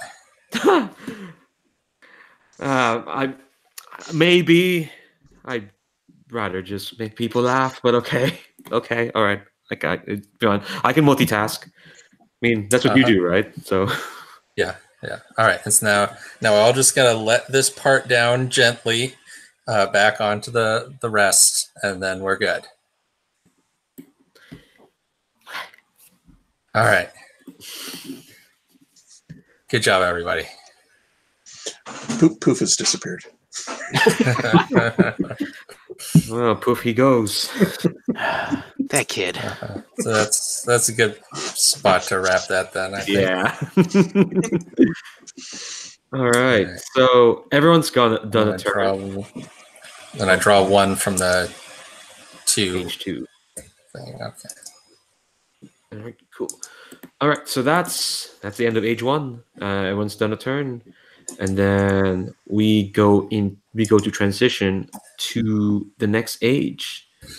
So what's going to happen is, okay, if you go to Forbidden Children Part 2, there's age transitions. There are 2 paths, the black left and the red right. Once you choose one, we are going to follow that path to its conclusion. Now here's where the bit, well, not yet, because the bits at age 3, there's some bits I'm going to ask we might change, because it might get terribly heavy. But for now, look at the transitions for age 2, see which ones. Basically, the gist of it is that the red involves trying to survive, the black involves adults. So, it's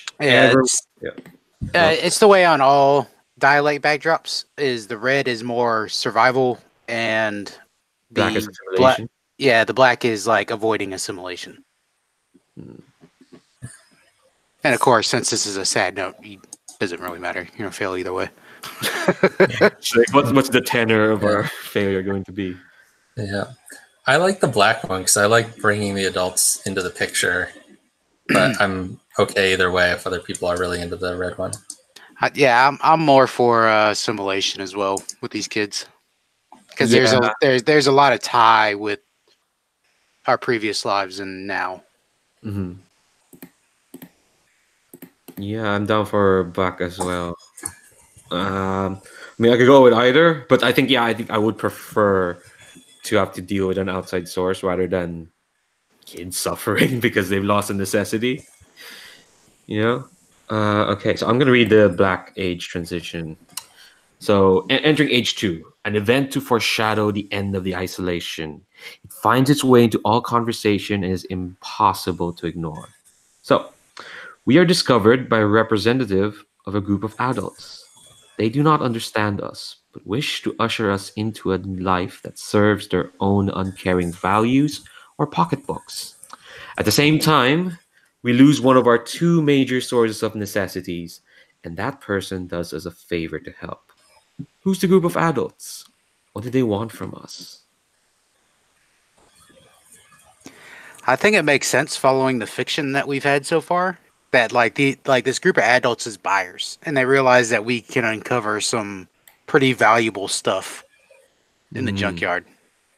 We got too good at selling cool stuff, and now they realize that, oh, there's these kids who know this junkyard, who can spot out these fossils, as Valaris said, some very and some very nice stuff. But yeah, yeah, I like the idea that this isn't just like. I like the idea that they're not really not even just a criminal gang. They're semi public and legal. They're just a bunch of shitty like collectors and wholesalers. Like they're not even like the I wouldn't say honor amongst thieves. They're not even like the criminal sort that our parents knew. These are like corporate people. Yeah, shady business practitioners. Yeah. Yeah, they've got these like the people at the top are making all the money, but they've got these kind of low tier people doing most of the actual work for this enterprise. That's yeah. I think it's because we actually are getting enough success that we're a little bit of competition. Because if people are buying refurbished stuff from us, they're not going to the manufacturer for new. So it's like, wait, they're making money off of the things I'm building that are then breaking down. Like I should have a piece of that profit. So what necessity? I mean, yeah, it says we lose one of our necessities. Would it be the water purifier?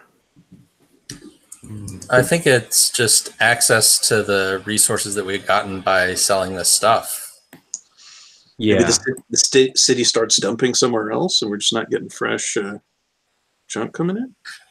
Oh, I like that. That like because this this big legit corporation that we were threatening pulls some strings with the government to get this dump declared like a hazard or illegal to dump in anymore, so we're not getting fresh stuff coming in. Oh, so they're blackmailing They've diverted us. it elsewhere. Yeah. I like the idea of like these people like actually bought the area and is like, well, we're gonna develop it. But if you continue to bring the stuff to us, all that nice scrappy you're getting, we'll hold off on that. So now we have to sell it through them, like as a middleman. Yeah, so we're getting it's less like we don't have no profit from choice. it. It's a win-win for them. Yeah, right. Yeah. Okay. Yeah, I'm down for that.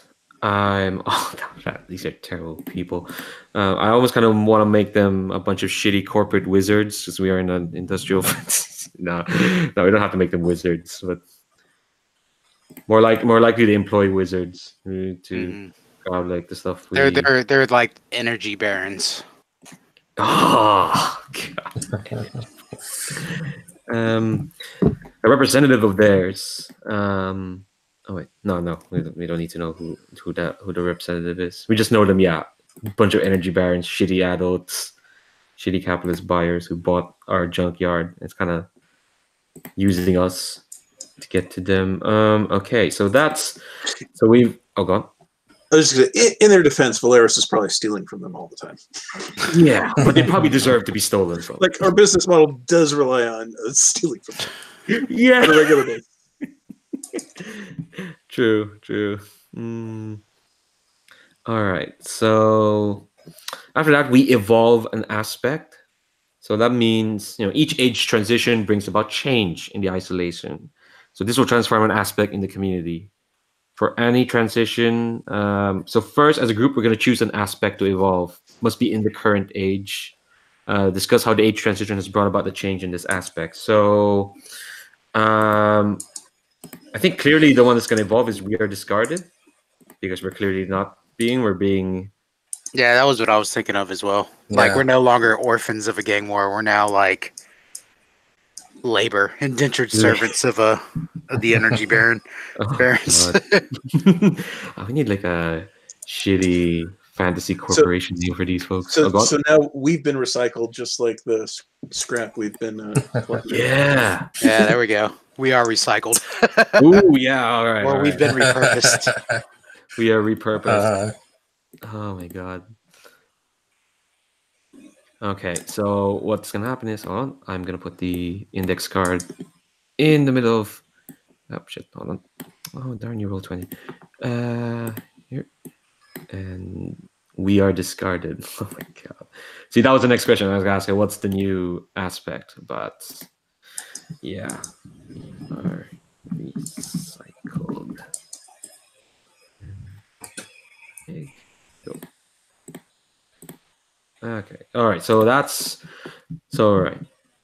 And then all the other aspects are gonna move in to this age with us. So we are still just move this jumper stuff. There we go. So the other aspects are gonna move into the next age with us. So we still have our junkyard, and we still believe in art, which is good. And then yeah. So the language other items are gonna leave them as they are there, but the aspects are going to move. And then move this. Go here, and this one move here. There we go. Okay, and then each player may discard a card and redraw from the language deck for the upcoming age. I put a little discard pile down there in the bottom left. So okay. if you just want to toss your cards on there. Oh yeah.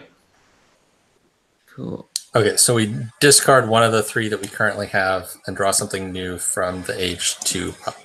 You don't have to. Yeah, you don't have to, but you, Okay. If there's one you don't like, you can toss it. And yeah, I'm gonna toss one. Okay. Draw another one. Okay, cool.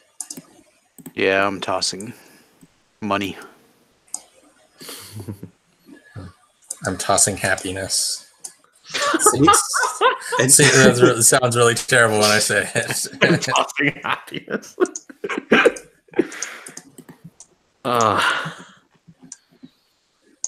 And I'm just flipping them face down, just that way it's clear they're discarded. Oh, okay. All right, so I think because we've gone to another hour, and I like taking a break every hour. We'll take a 5-minute one. That's okay. Let's say 6 minutes. Again, we're gonna start back at 10 to the top of the hour. Okay. All right. See you in a bit.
Leandro, did you want to talk about variants as we move into this next age? Yeah, do that. In a sec. All right. Oh, come on, computer, stop it. All right. So a variant is a language item related to one already defined on the tableau. Any player can create a variant at any time. Doesn't count as a turn. So to make a variant, you discard any card from your hand. That's the cost for defining a variant. The text is on the whatever you discard is irrelevant, just as long as you discard a card. And then declare the new word or phrase you're defining and what language item it's related to. It's not in the normal turn sequence. Like don't make a connection. You don't need to build a word collaboratively, and you don't need a conversation. And then you just add to the language tableau. So you write the variant down as a language item, and you place it in the item that's related to, and then you draw a card for the upcoming age. So you can use it. It's optional, but they're way to like further build out your language tableau, creating a variant of it. So like say for Scrappy, you can create a word that's related to it. That's kind of like the opposite of a moment of wonder, or a variation of it. Like, well, I don't have an example, but yeah, that's kind of the idea. Well, it's like, like say if you wanted to make a variant of like jobber, like you can say, oh, well, jobber's a term of endearment. Like what would be like a kind of like a term of somebody you don't endear, like, like boss or something like that. Or maybe like the jobber is a noun. Maybe you make a word out of that. How do you endear yourself to people? You job to them. Or Yeah. Jobbing, yeah. So yeah, you could do that with any word that appears on the board at any moment. It's a way to kind of get rid of cards you don't like and get new ones as well, outside of, because the only time you can do that is in between age transitions. But yeah, but you can do it at any time. In your turn. Well, no, you can do it any time. It doesn't count as a turn. So, yeah, it's not a, yeah. It's yeah. Thanks for flagging that, Pat. Okay, so we're now on age 2. We have now been solicited by a group of shitty energy barons who employ wizards to pick this junkyard queen kind of for them, because they bought it out and we're not getting as much as we used to. So play goes on as normal. You might have gotten some new cards, like action cards. They kind of twist the way play goes. So usually, they have like prompts there that you have to do if you play those cards. But yeah, that's a new wrinkle added in. All right, Becca. It's your turn. Yeah, I think I'm gonna play. I got 2 that would kind of fit here, but goes much way we had not anticipated. Yeah, I think I'm gonna play this one. It's What Lies Outside. How we refer to the world outside of the isolation. What memories and emotions does it invoke inside of us? So I'm thinking like this fits in with We Are Recycled, because like we remembered ourselves being orphans. That's our view of the outside world. We had parents, but now they're gone. Now we're orphans, but like now, how do we refer to the outside world now that like we're not like really orphans anymore? We're now like almost like tools for someone else. So how do we refer to the city outside the junkyard?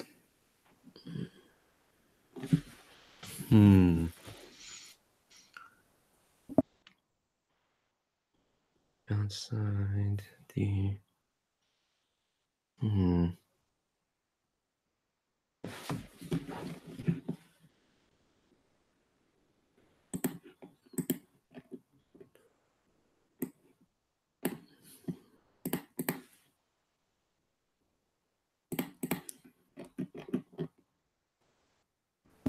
Anybody got any ideas? I'm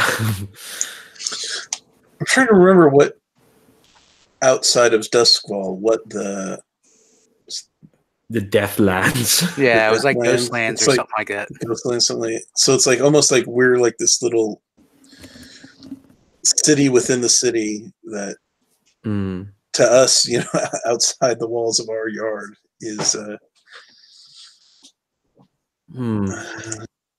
I like to think of it like tying it into like our art. I mean, I know this isn't the aspect isn't art, but like, you know, like maybe it's like gray or brown or like some neutral color. The beige. Yeah, something like that. Yeah, because if it ties into like we recycled, it's not a pleasant idea. The outside, whatever lies out there, or like the smog. Smog. I'm gonna look up. Let's see what happens if I Google boring colors. See what people's opinions on that. I mean, I would like if it, yeah, as far as like art is our world, that it's defining. Yeah, it's part of like our fantasy that this is our yard is somehow this, you know, wonderland. What's the opposite of that? Yeah. Apparently, according to Google, gray is the most dull color. When I was a kid, we repainted a bunch of the rooms in the church that I went to, like the Sunday school rooms and stuff. And the color they chose was called lobster bisque. And it was just the worst, like gross, like sort of sickly pinkish color. It was terrible. We always made fun of it.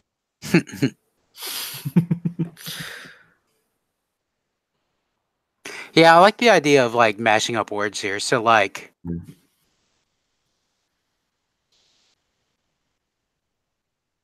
maybe it's like the gray and fog or Grog. smog.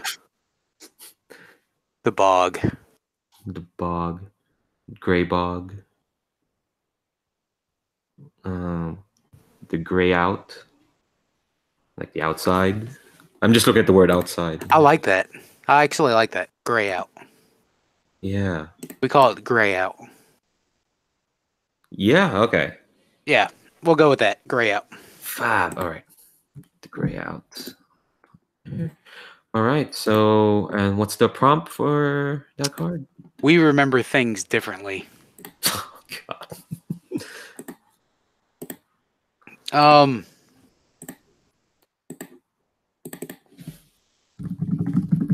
I kind of wanted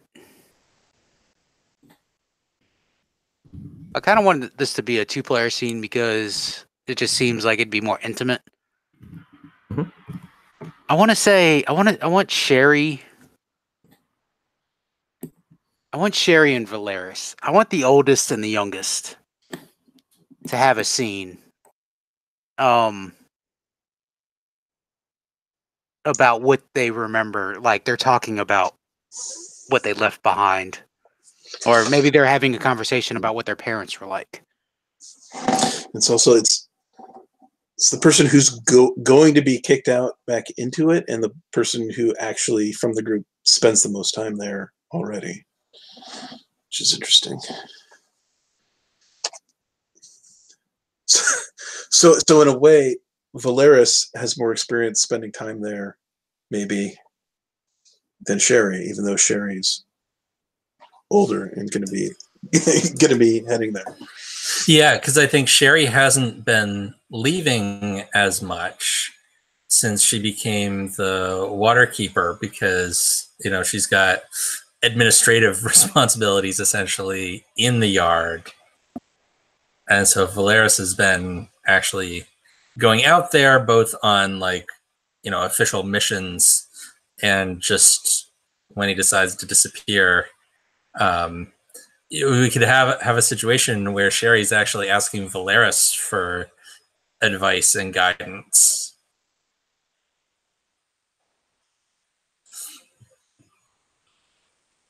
Because I think we've established that she's got some sort of a connection with the people that run the food stands on High Street. But that might be based on like information from a couple years ago or something. She hasn't been going out as much.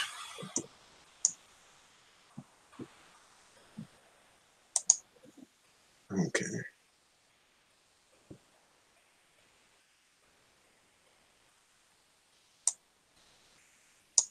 And so maybe she's just like straight up asking Valeris, like, you know, like, you remember there was the falafel stand with the guy that had like the really big mustache? Is he still there? I mean, I'm mostly worried about people not seeing me than like looking for them. You know what I mean? Like, Yeah.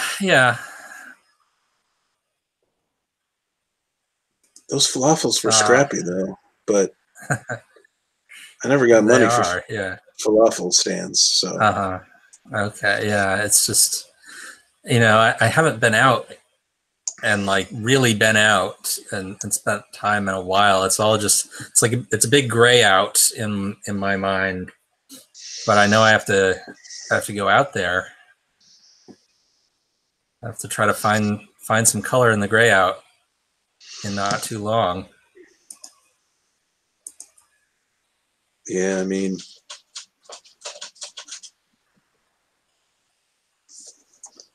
I guess you know, you're gonna have to be bright out in the Greyout. It's not gonna be easy. Yeah, but, yeah, I know. You know, maybe I'll see you out there. Yeah. I mean, you've been a jobber to me, so say hi.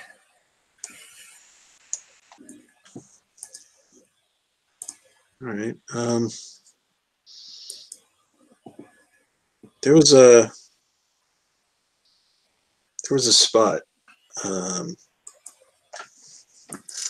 that I think still hasn't been hid.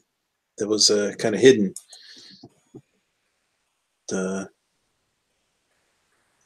Maybe I can, when you're heading out, I can show you where it is. You can have a spot to make a start. But, yeah. If you could show me that would be great.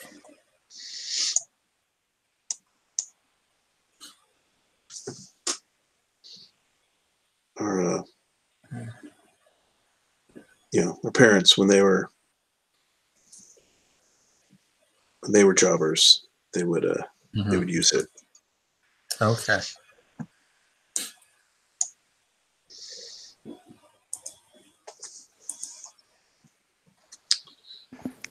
Is that scene? Yeah.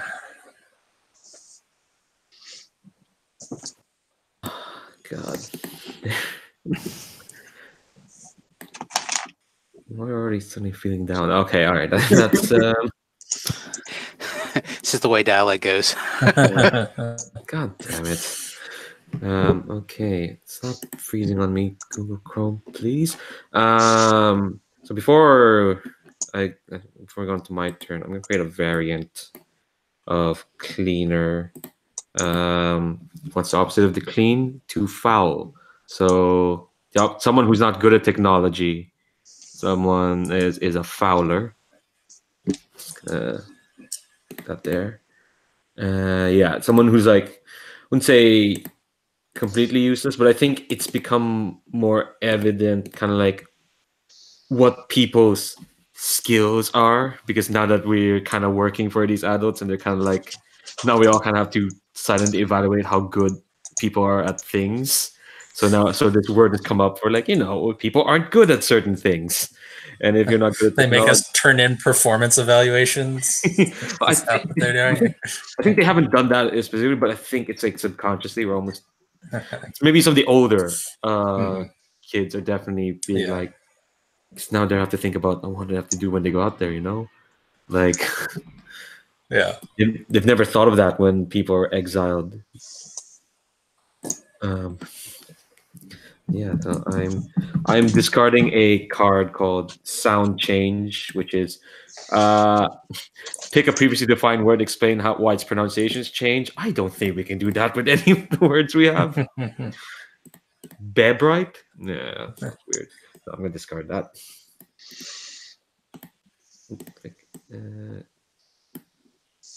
And draw another card. Oh, come on. Sorry, roll 20 is being terrible. No. Okay. So, and I draw a card from the next age, though. Hold on, let me check variants. And in case you haven't noticed, as you progress in age on the cards, they get more dire. Yeah. Well, of course they do. All right. Okay, so is that what am I gonna play then?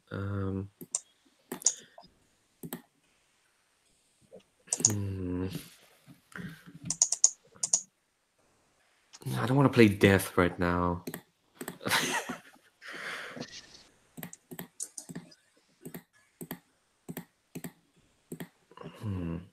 Okay, I think.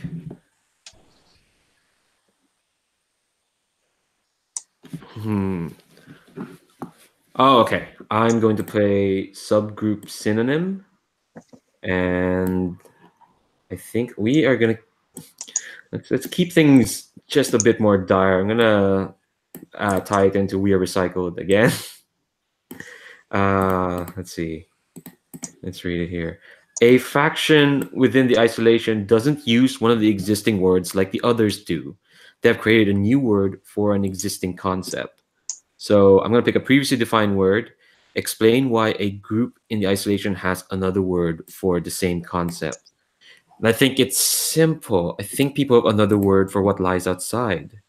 Some people think, it's a gray out, but others think it's not that dire. It's an opportunity, It's like maybe this group don't particularly care for living in a junkyard full of cool stuff. Maybe they're kind of like they figured they take your chances. Maybe there's these kids who remember their parents just a bit more and kind of like knows they kind of want to do what their parents did. These are people for whom the outside isn't a threat, it's an opportunity. So it's not great to them. It's it's kind of like the difference. I won't say opposite, but like just a more optimistic idea of what lies outside.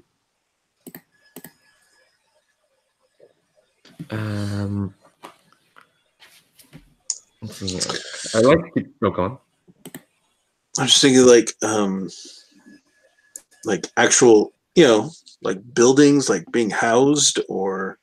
Ooh. Or like abundance. Yeah, because we live in like hammocks and stuff, and maybe their idea of the outside is, a bed and a bedroom, or like Yeah, a house. and Yeah. Valeris is always coming back talking about food trucks and stuff.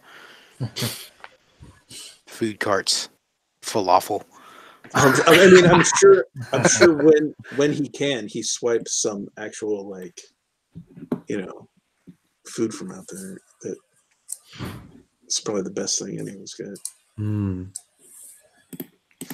Let's see. Like Yeah. Oh God. Like a market can also, Ooh. be like a. Yeah, I like the market. That makes it even shittier, especially since I'm working with a bunch of capitalists. I like market as well because, like, I mean, if you think about kids, like starving kids or starving children, like a market would be like almost like heaven, Yeah. I also like the idea of the tying it to gray out. It's another like word we can mash in with another color. Hmm. Like I don't want to just be market. Or maybe, bright market or Hmm. Bright market. Hmm. It's tying into be bright as well. I mean, because in the market you kind of have to be lucky to find what you want, but it's a market. It has everything.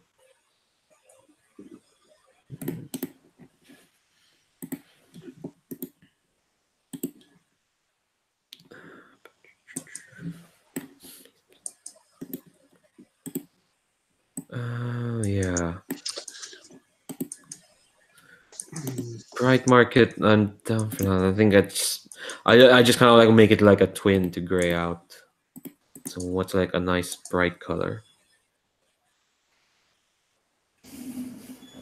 Or maybe market's just an awkward word to mash in with a color.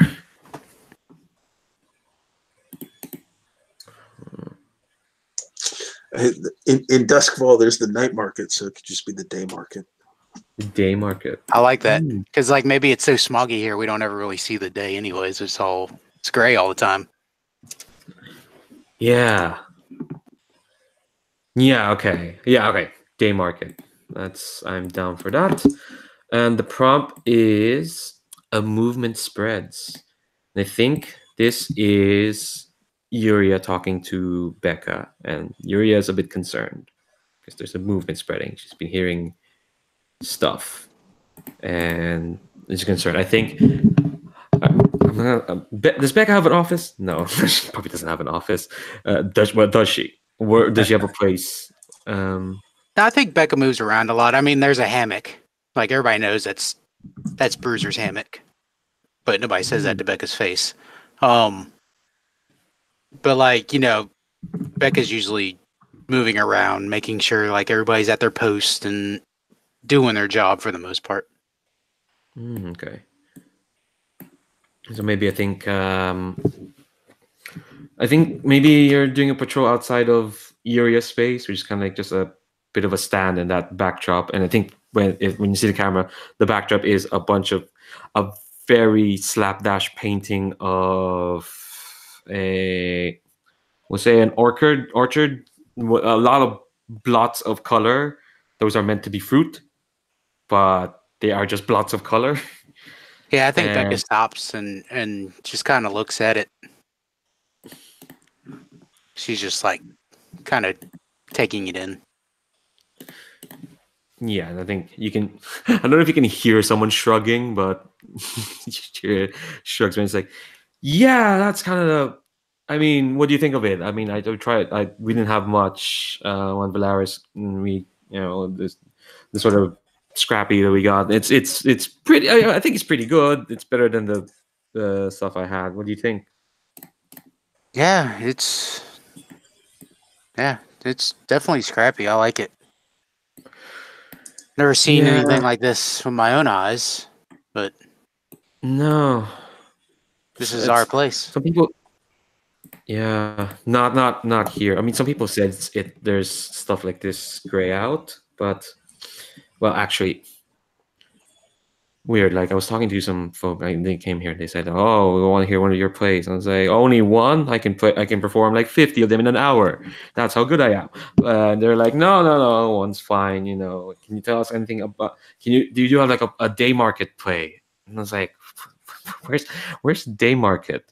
And they're like, yo, out there. And I was like, oh, you mean gray out? And they're like, what no, what's a hmm. So I asked them more about it, and they were like, I don't know, they're convinced places like this orchard are out there. I mean, it's okay to have hope.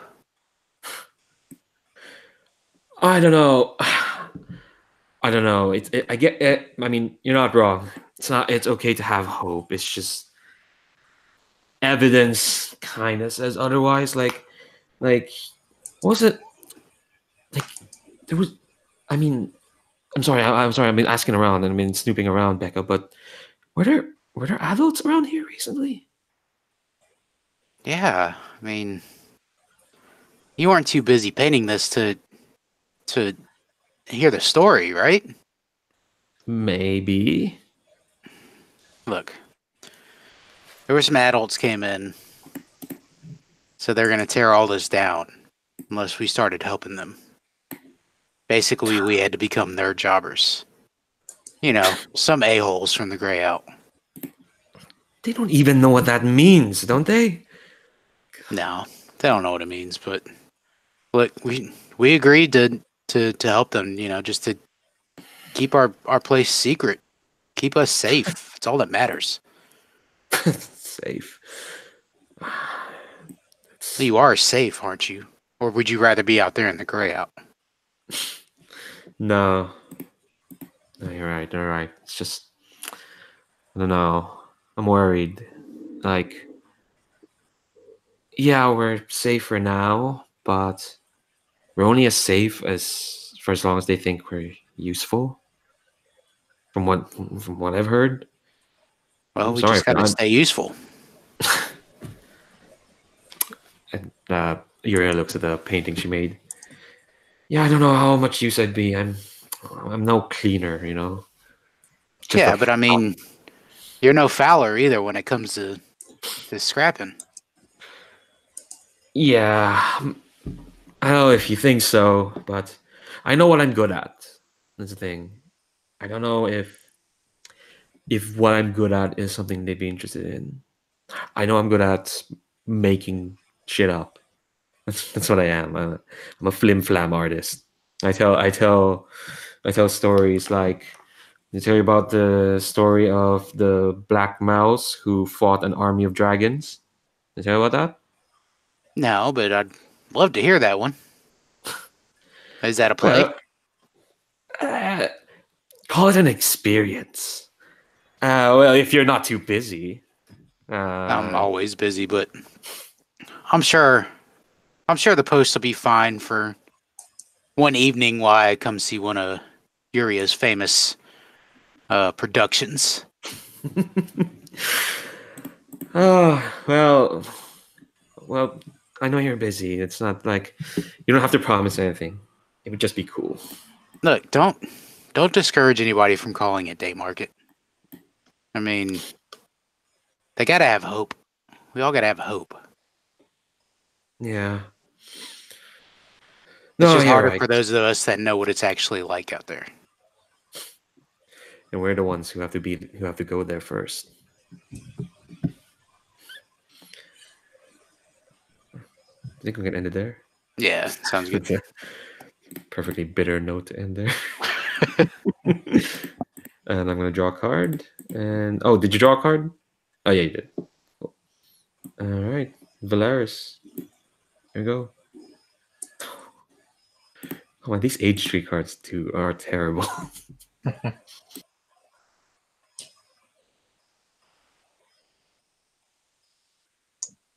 Okay.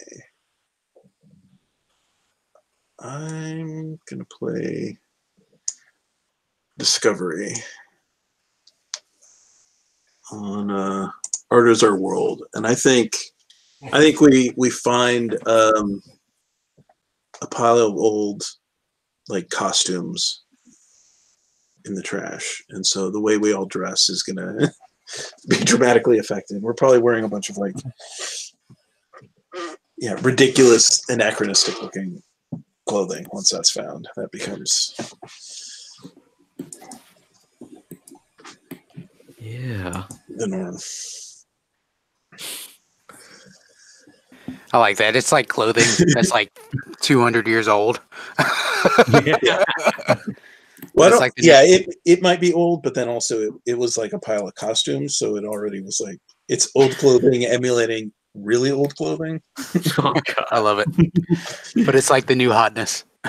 Yeah. In the junkyard. Yeah.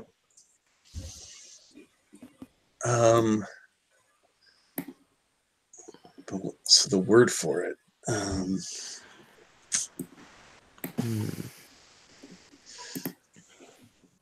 Getting dressed, dressing fancy, costume.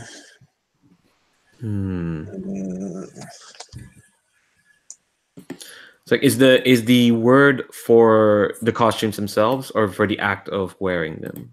It's for discovery. All right. Oh no, it's for specifically this discovery. Yeah, it's what's on the card.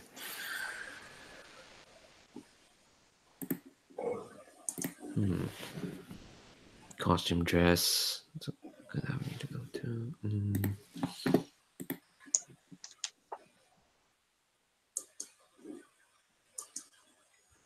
I like to think of it like, since like we're into artwork and painting and all that, like maybe we call it body paint. Yeah. Body paint. Or like body decks for like body decoration. You said body decks. I started thinking of D&D for some reason. Like, Yeah. Or even just decks. Like we could shorten it all the way down to decks. yeah. Like, yeah. We're wearing our decks. We're gonna dex ourselves. Or this is the new deck. I like that. I like that. Let's go with that. How do we spell that? DX or DCKS or what do you want for Laris? How do you think it's spelled that?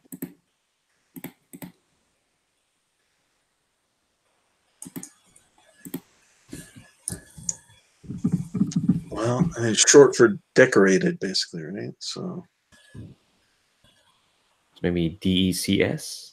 Dex?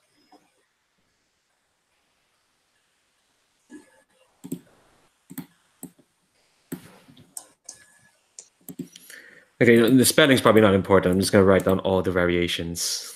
Unless you're... Okay, cool. We probably don't write it down much anyway. Yeah. So. Dex. There we go. All right, what is this conversation like?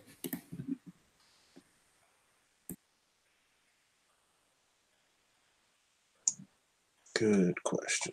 Okay.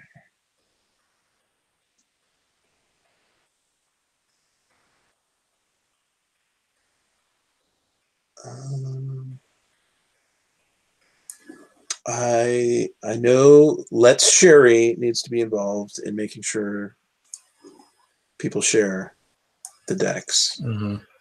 It's not an unlimited supply. I'm sure it's in high demand. I think everyone could be there, though.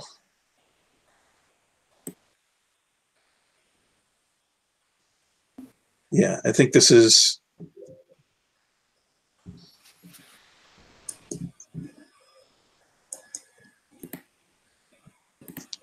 Sherry. I think we're all there. And Okay. Sherry setting down rules on how long you can hold on to a particular bit of decks. So, like, one thing I was thinking about bringing into Dialect before, but I didn't when I ran it, was I don't know if any of y'all have played Microscope before. But in Microscope, when you do scenes, you say what your character wants to get out of the scene. It kind of gives you a driving force for playing your character. So, like, I would imagine Becca just hopes that, like, nobody goes out wearing these clothes or wearing these decks, because it would just straight draw attention to these kids. Mm-hmm. Yeah, keep it in the yard. Mm-hmm. Yeah, and Sherry just wants everyone to share them and stop complaining about, oh, this person kept that hat too long and I was going to wear it. And that person, there's been a lot of people coming to her to complain about the sharing. And so I think she's called everybody together to like lay down the rules really clearly so that, there'll be no more complaining. I think Yuria is not really concerned about what she looks like. Actually, I think she's willing to, pick up the scraps, whatever is left, because she's very excited to see what everyone else is gonna make of this, what they're gonna do. She doesn't mind looking like an idiot, because as far as everyone's concerned, she is. Or as far as she wants everyone to be concerned, she is. But yeah, she's like Like she'll make do with like the worst floppy hat or the fedora because no one else will want that. I like to leave her in isolation that looks down on fedoras. But if someone has to take the bullet, Yuria will do it.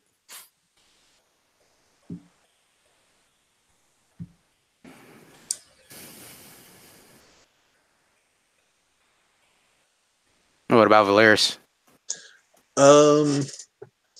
I think you would think this new treasure would be this windfall would be great, but then it's just now that everyone knows that this kind of stuff is available, everyone's bugging Valeris to go out and get more of it,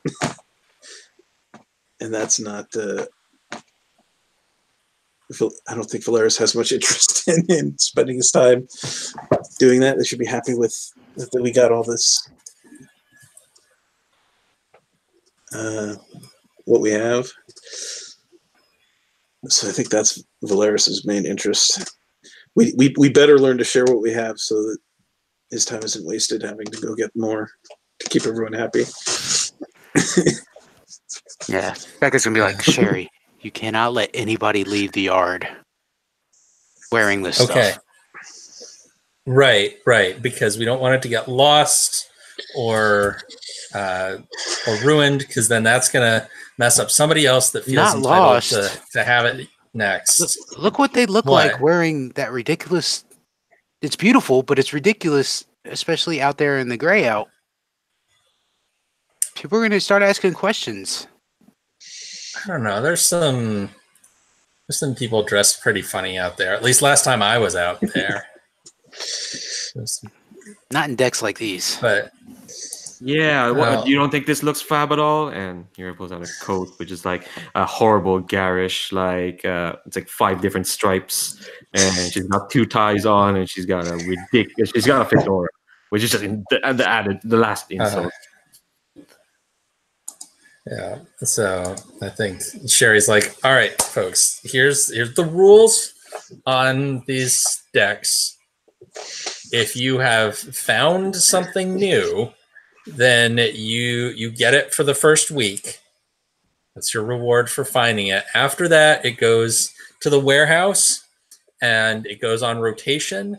If you'd like to wear something, that's cool. You get it for the day. You have to bring it back at the end of the day. And then you can't check that one out again for another 2 days to give other people a chance to wear it if they want to wear it. And they can't go outside with it. And you can't take it outside. Keep it in the yard. I agree. That stuff is scrappy in the yard, but you're going to be a real fowler if you go taking it in the Greyout.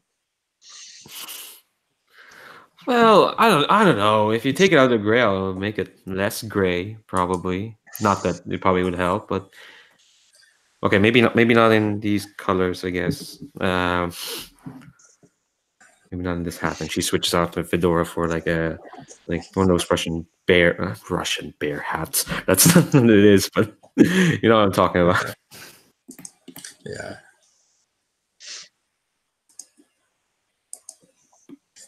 And so I think then I'm going to start calling out some specific, not anybody in our, any of the PCs, but some of the NPC kids, and start pointing out to them, some of them. And like, I know you've had that hat for 2 days now, so you need to let someone else have a chance on it.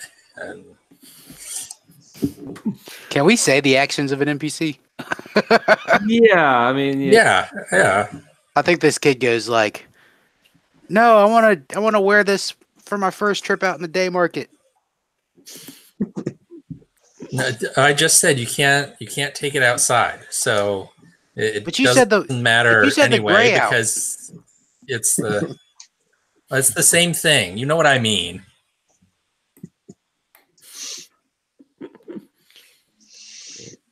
Okay. I go to Valeris and I'm like, is it the same thing?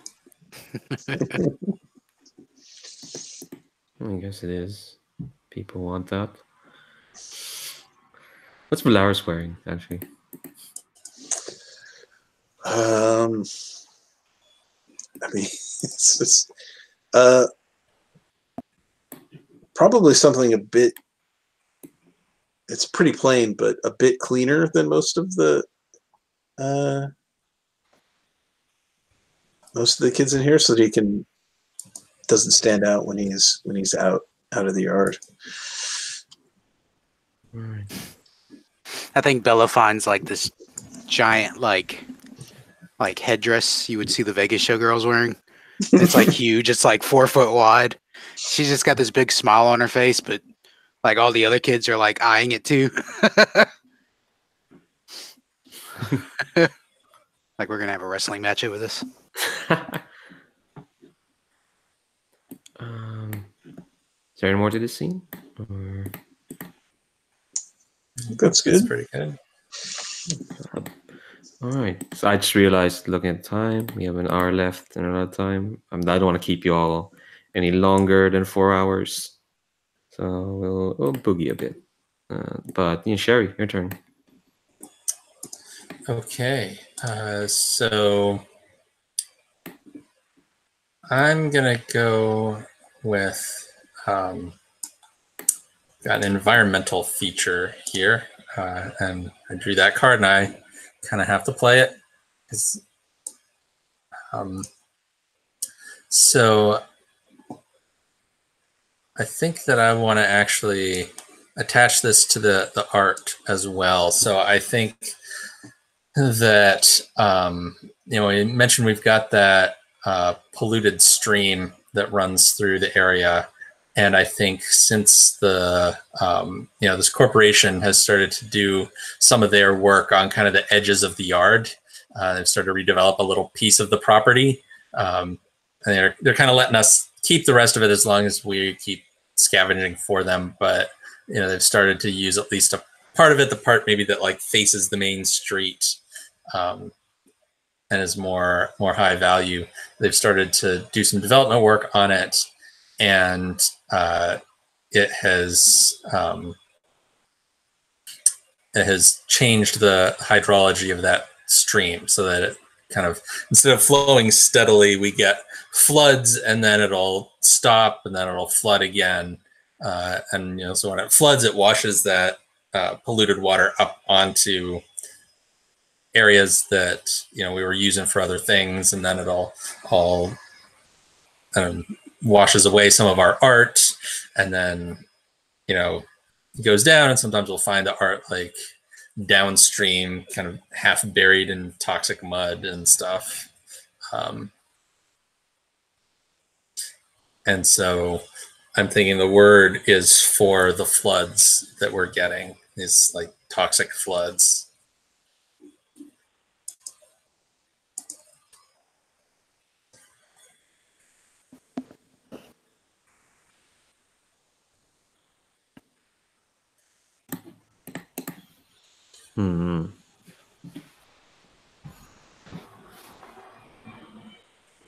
You want to stick to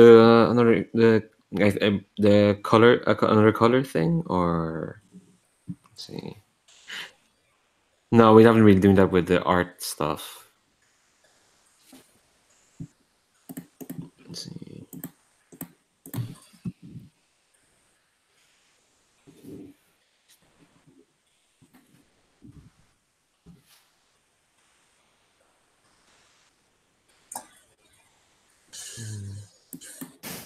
What if we call it bat time? Maybe some kids would come up with. Yeah. Yeah, I like bath time.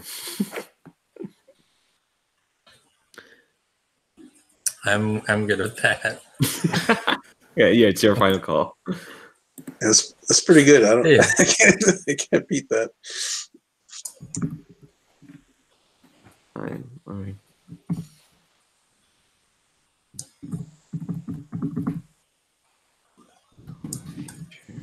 Hey, who's the scene of? Okay, so the prompt is a dangerous climb. So I'm thinking maybe some of us have to, when there was one of these floods and it washed away a bunch of our art, And so some of us are climbing down into the stream bed to go look for some of the art and try to rescue it before the next bath time strikes. So I think who would go on this mission? I'm thinking probably like 2-person mission. I think Yuria would volunteer for that. I think because she's the one who produced the most art out of the Yeah. these four. So she knows what she's looking for. Who wants to go with Yuria to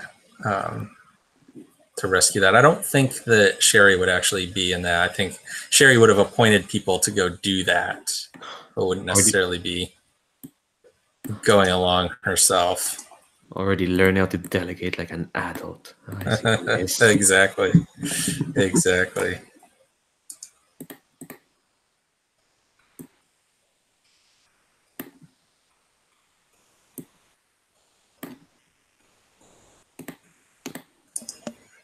I mean, Becca will go if nobody else wants to go. Okay, yeah. Why don't we have Yuri and Becca go to? Oh, I really like those two. So where's the art again? Is it down or up a? I don't say crevasse, but like, let's say if this flood is coming, and because it's a dangerous kind, it's probably like some sort of not a pit, but like you're gonna have to go down like a bit of an incline over all this like trash. And Yeah, if you- I think Becca's there just to like survey, like how bad is this? Yeah, and I think Yuria is starting to make the climb down because at the bottom is like probably a trunk full of stuff. Her and I think- stuff? yeah, I think it's probably her stuff. It's a lot of notebooks and scripts. And Uriel, why are you wearing those decks when you knew you were gonna climb in mud? I only have them for the next day. All right, okay, fine. Hold on. She's gonna climb back up. Well, you can hold on to this hat. Put it on your head. And I'm not gonna wear it because I gotta go down there with you. oh, You're not going down there alone. well, one of us has to wear it then. You shouldn't have brought it. It's too late for that, you know. I just thought, you know, a hat, you know, would let us be bright or something. Like, look, I've not really done many of these, but like, you know, you told me, you know, I have to be useful, so I have to learn how to. I have to show people I can climb down, you know, and do this sort of thing. It's okay. It's okay, Jobber. Look, we'll just lay the hat over here on the side. It'll be okay. Let's Okay, go down well- there and get what we can get. Okay, let's do it before bath time shows up. I don't want a hat to be washed away. Maybe someone wanted it. I know I've wanted it. Like I was been look. I saw Niles wearing it, and I thought, okay, when the week's done, I'm gonna be able to wear that hat. And now I have it, and I don't know, it might get washed away. So It's okay. It's okay. Go ahead. Go first. Be bright. okay. I guess you're gonna be the first to see some of my scripts. I guess I'm just gonna like gingerly climb down. Have you done much of this? You must have, right? Oh, I mean, I've always done what the yard needed done. I kind of like scramble down past you. This mud stinks. What is wrong with this mud? God, it smells so bad. I don't want. I actually don't want to know. There's parts of the junkyard I'd rather not know about. It's that nasty Greyout water is what it is. Ugh. Yeah, if only those who go to day market or whatever you want to call it can see this. See, this is what the Greyout kind of brings in. Just muck.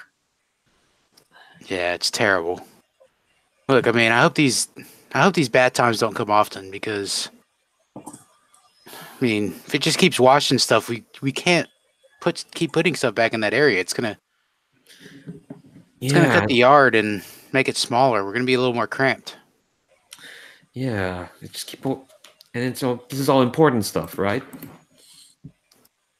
Yeah, but we can't carry everything, and some of this stuff's pretty buried. What the? Oh, okay. We're just gonna let some of it go.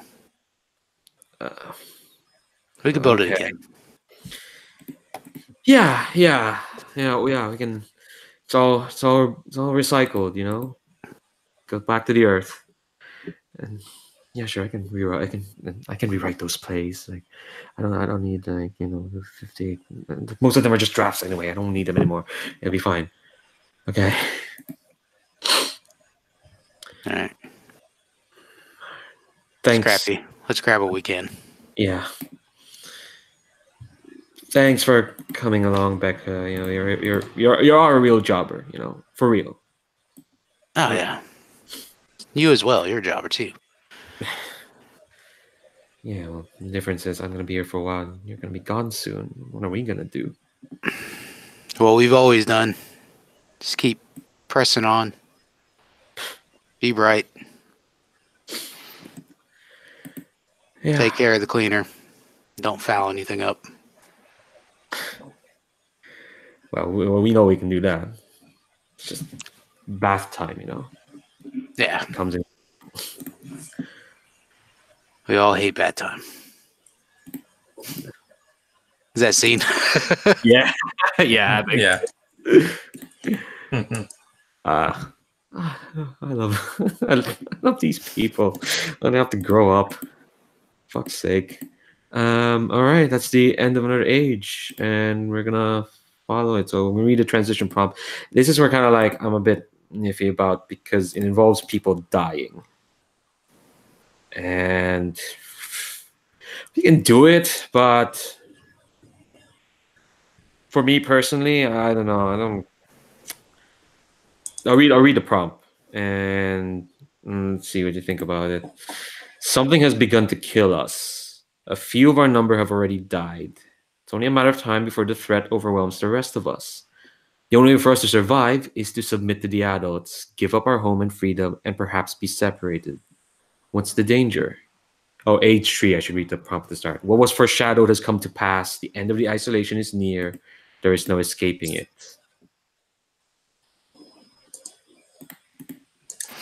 So we could change the die to disappear.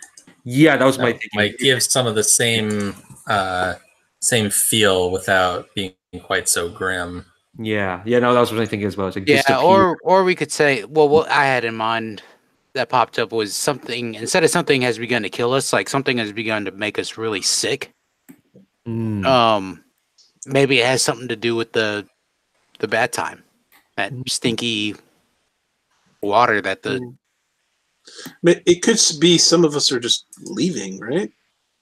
Ooh. That could right? be as well. Yeah.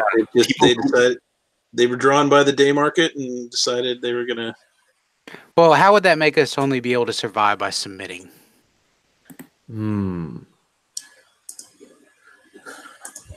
Yeah. Well, with fewer of us, we could just no longer be able to maintain our independence. Maybe it's our best cleaners or the ones who can get work are ditching and leaving us without the skills needed. Yeah, and these are like either the best ones or those who are going to be the best ones. Because I like the idea of like people who aren't even of age have started leaving as well. So are they like pledging themselves to the adults already? Is that what they're doing? No, I think they're just leaving. I'm not going to the adults, but they're just leaving us to fend for ourselves. Yeah, well, yeah, I'm thinking. Yeah, I get what you're thinking, Patty. There has to be some sort of calamity that will make us turn to the adults. I mean, some of the consequences of people being sick is that some of them are leaving. I think what's happening, is like we got sick because of bath time.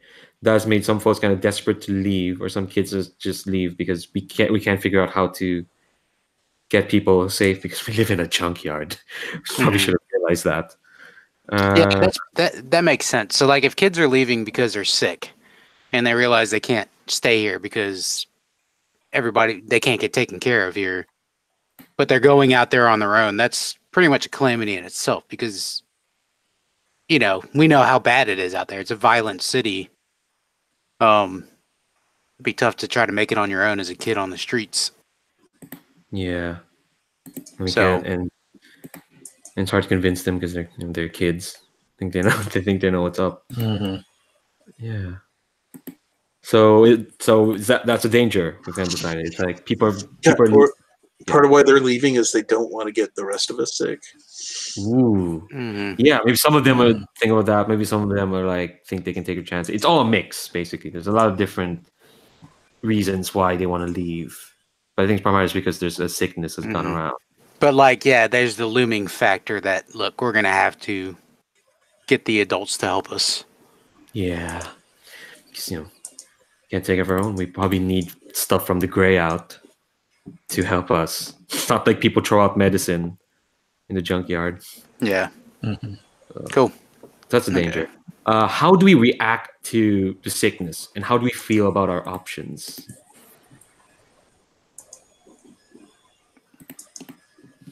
I think there's probably, there's a great reservation to even talk to the adults. Hmm. But I think, maybe there's some people that are like, yeah, talk to the adults. And then maybe some people are like, no, we can find what we need in the Greyout. Yeah. I think there are maybe there's some people who are kind of trying to fool themselves into thinking, no, we haven't explored enough of the junkyard. We can find stuff that could help us. This place. This is our place. But I think most of them, and I'm speaking for my character, are just trying to fool themselves. I mean, that's how I feel about our options. Sucks. Yeah. All right. Okay. All right. So, all right. And then after that, we're going to evolve an aspect. Which aspect has changed in response to transition? Thinking kind of the junkyard, or we are unseen because we're not unseen anymore. We become a Mhm. concern. I guess I just like the idea of the art one, the only one being unevolved once we make it to the last age. Or it could, or actually it could. Maybe that's the sadder option. Is that no, our art isn't our only world. We can't escape. Art was our world. That one's Ah, painful. I mean, it might be that one because, right, the fantasy would be that it could save us from everything, and it's turning out, oh, yeah, our art is not curing this disease. Yeah. my feeling center. Yeah. Okay, so let's bring that in. Oh, no. Okay. You, Dex, you stay in age 2, back when the world was innocent. Actually, no. Actually, what happens is this stays here. I'm gonna scroll, copy that. So while I'm doing this, you can discard a card and pick a new card from the age 3 deck. Oh, optionally, I mean, you can do it if you want to. Paste. Oh, all these are so good. All right. You don't have to. Yeah, I'm going to discard work here. Draw a card.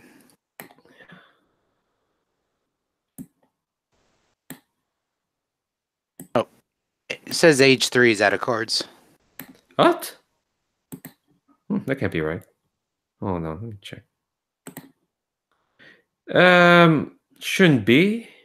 Like there's 7 in players' hands and there's 7 in the deck. You try again. All right.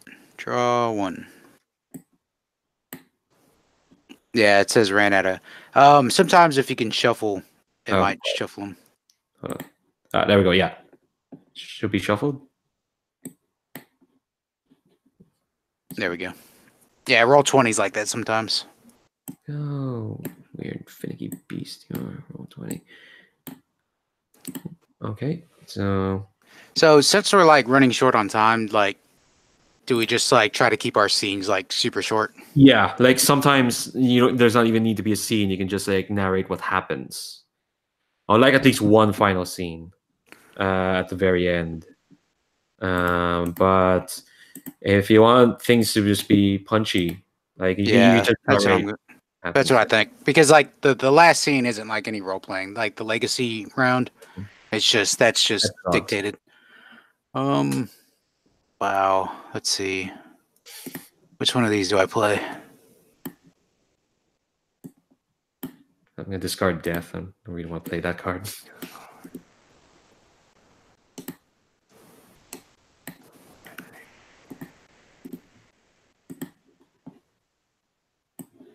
Meaning becomes more generic. Oh, okay, yeah. All right, I got it. Mhm. I'm gonna play widening.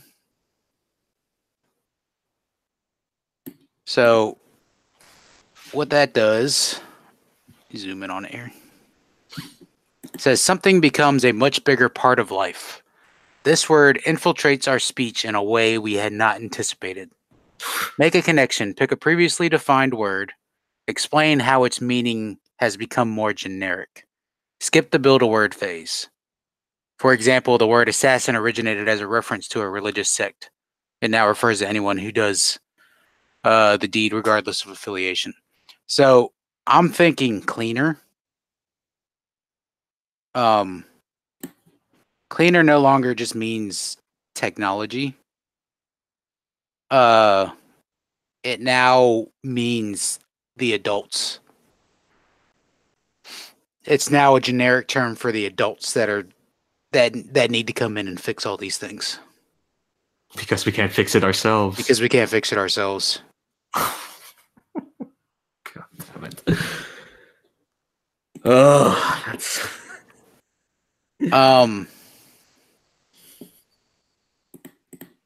Yeah, I think this one should be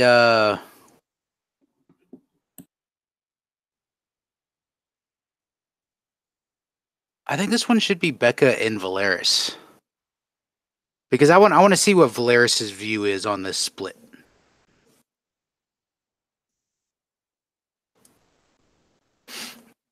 So like Becca definitely doesn't want the adults coming here. Like she believes that we can like fix it.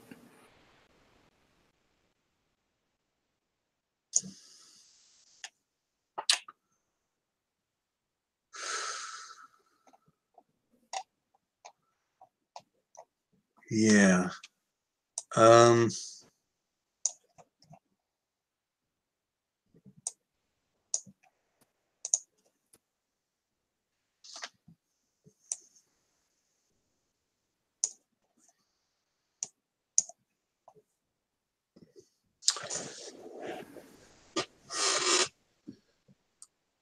Look,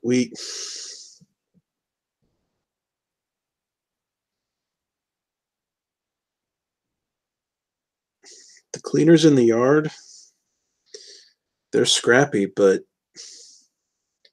I'm trying to remember the name. We had the name of the guy who aged out, who was like our best cleaner. Bill.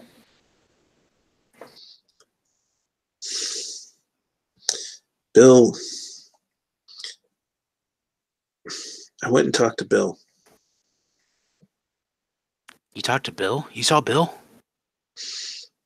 He's hooked up with cleaners out there, and you know what we do is good, but we can't match the cleaners out. We can't bring the cleaners in here to fix this. They're the ones that caused this. They're the one that caused the bad time. Look, they're probably the reason we're sick.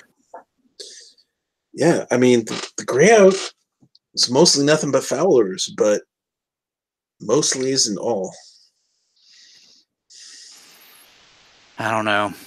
Bill made a vow never to come back here, never to talk about this place. And he hasn't, and he won't. Bill knows how to be bright, but he's not a jobber no more.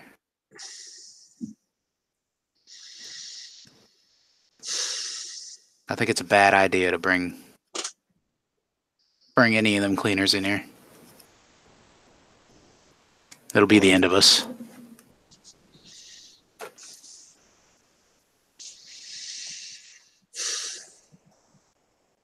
Well,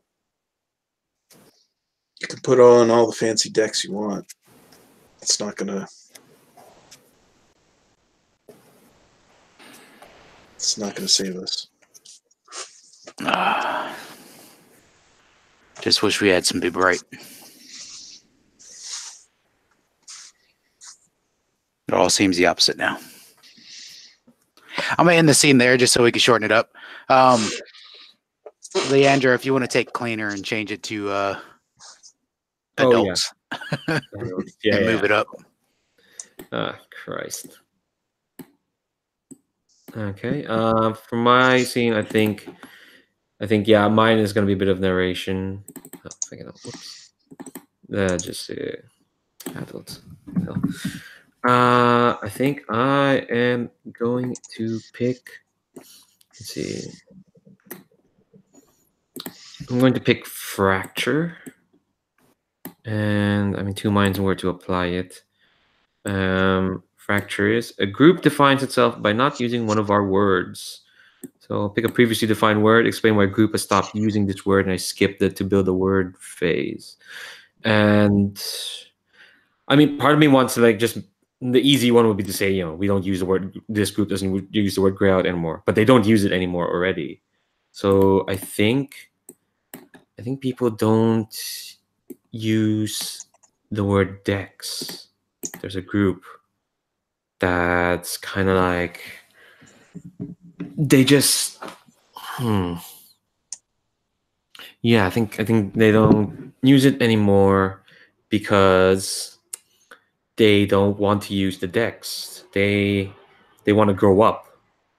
They they kind of just start like not looking down, but they're just getting like exasperated at the people still using Dex. People who still kind of like, and if people can be like, hey, do you want to this hat's free it's free in like a day or two, do you want to use it? And there's some folks just like, yeah, no, don't have time. Yeah. And I think that's just the mood. Is I think kind of like, I think it's most obvious when like, I say it's most obvious to Yuria specifically when she's still going using Dex and whatnot, but there's just like less people who have time for her. I think that seldom used name for her, never shuts up, is just being used more often now as well. Just and I don't know if I have any more else to say about that. It's some people just don't just want to put away childish things. And Valaris, how are you? Yeah, I'm going to the sadness continues. I think I'm going to play survival on jobbers. I think I'll go ahead and just narrate it too, I guess. I think there are outside groups who are trying to like claim that we're, you know, hooligans, criminals, you know, trying to,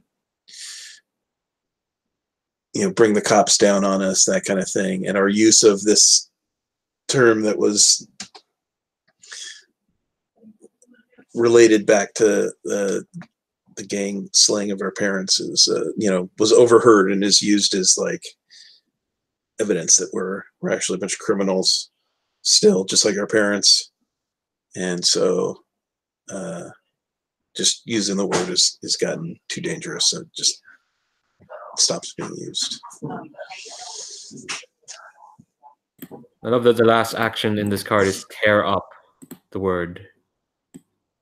Let me see, how can I simulate that? I'm just gonna scribble over that.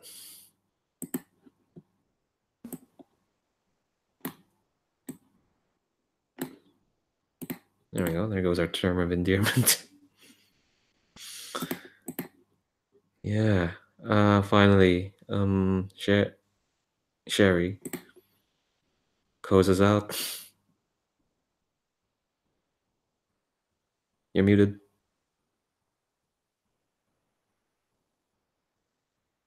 So this has all gotten really depressing. So I think I'm going to play the Unity saying,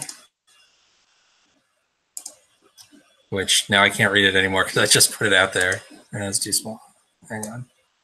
You guys zoom out. Oh, there we go. When things look their darkest, this is what we say to remember who we are.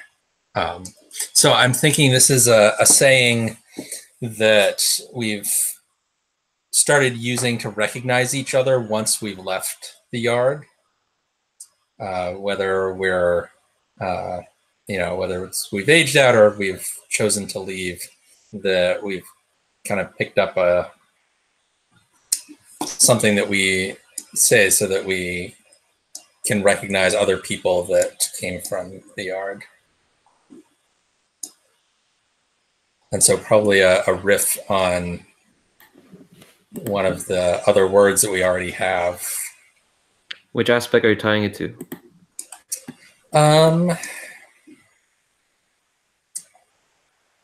So I could see it, because I could kind of see it tied to any of them in a way. My vote is we are unseen, because it's No, our it's my way vote of as well. it's our way of seeing each other out in the world, even though the rest. Yeah, nobody I else think does that makes anymore. sense. Yeah. Yeah, that makes sense.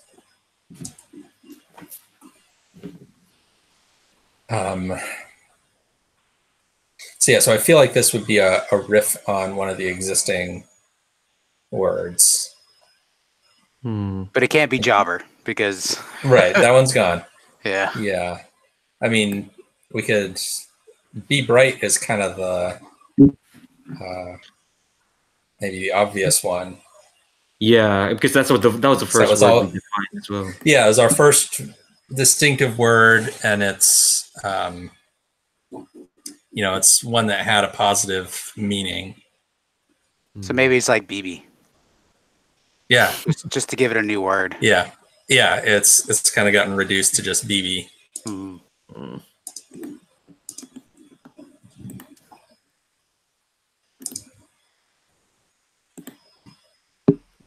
This. So do you have like that's going to be like your dictated kind of scene? Like that's what we use outside of. Yeah, I think we can Well, we have kind time of see. Oh, go on. Oh, No, yeah, I can.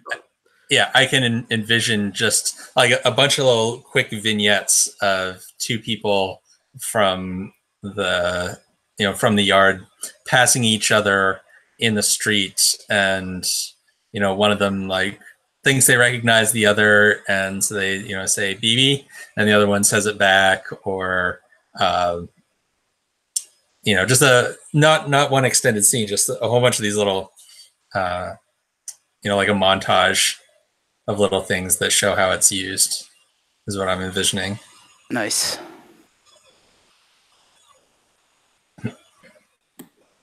Yeah, I love we have one last bit before the end. Yeah.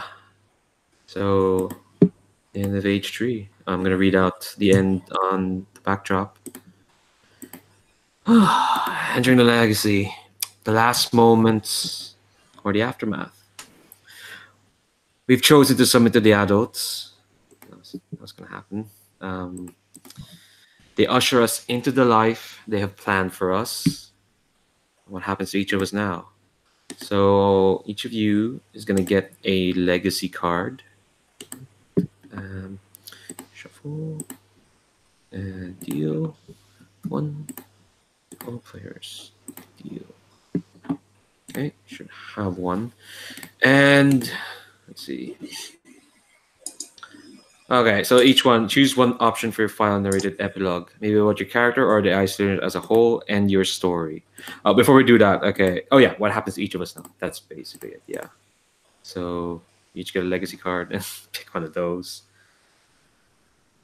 And yeah, it's either an ending for the isolation or for your own story.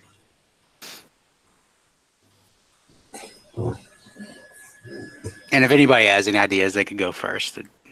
Yeah, I think Have to be in any order. who wants to go first can go first.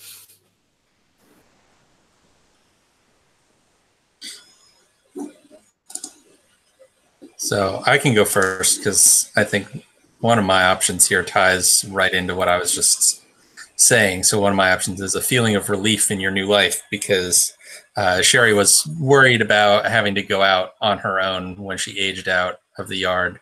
And, now that there's lots of folks that have left and we've got this kind of, password almost that we use to acknowledge each other, I think that's given her more of a sense of security. I like it.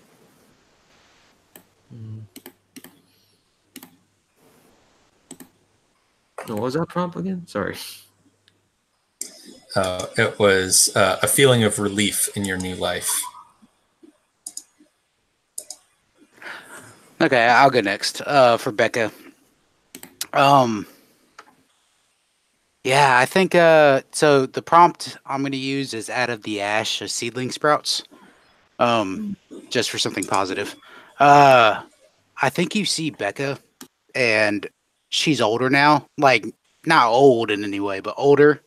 Maybe in her 30s or something like that. So this is quite a while down the road. And you see her hanging up a sign. And the sign says BB's Orphanage. And somebody comes by and says, BB's? Does that mean Becca Bruiser? And kind of laughs as they walk off. and Becca's just like, if you only knew. If you only knew. And that's the end of Becca's scene.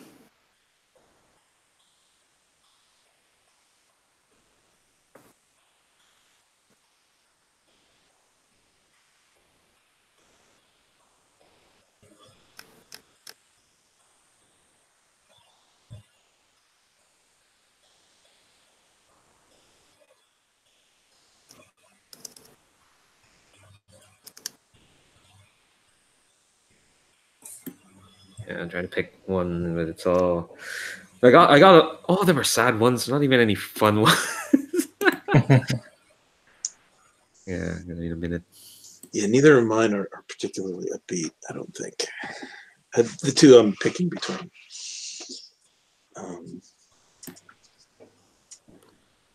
So it really depends if you want to end on a sad beat or a very sad beat.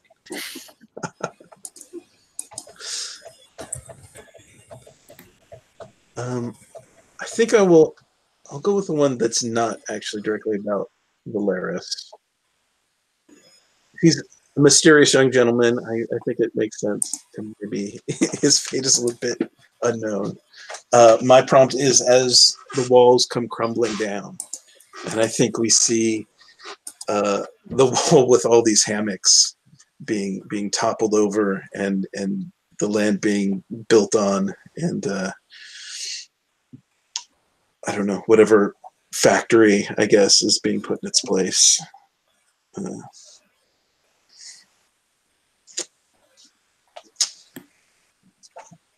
Oh God, that's. I think the prompt I'll pick, and I'll end Yuria's story is saying goodbye to what was once normal. And I think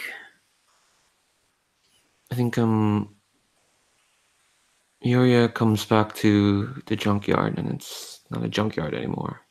It's what's the most terrible thing it can be? It's just housing. It's a different kind of. It's still terrible housing. It's like, it's cheap, it's crappy, and it's a different kind of fear and tension in it. It's a different kind of desperation. And Yuria's come back much, and let's say a decade older. and she's got with her just a trunk that she salvaged once with a friend who she hasn't seen in a long time. And her thought was she was just gonna dump it where it was, but it's. I think the last shot we see is just her standing in the lobby of this apartment place, just confused. She still doesn't know what to do. She came here to say goodbye, but there's nothing left to say goodbye to. And the walls are all gray. Yeah. Yeah. Yeah, and that's Dialect. Forbidden Children. Thanks very much everyone for playing. Thank you. That was I feel like I need a shower. and and you put on some cat videos. But yeah, thanks very much. For those everyone watching. Thank you for running it. Oh. Oh, no worries. No, thank you for playing. You guys are amazing. I'm going to stop the broadcast. We'll talk a bit more afterwards. Anyone watching this, want to see more like that? Want to check out Dialect? Links down there. Want to check out more of the Gauntlet? Links down there. It's all there. Everyone who's gotten to the end of it, thanks very much for watching. We'll say goodbye now. Bye.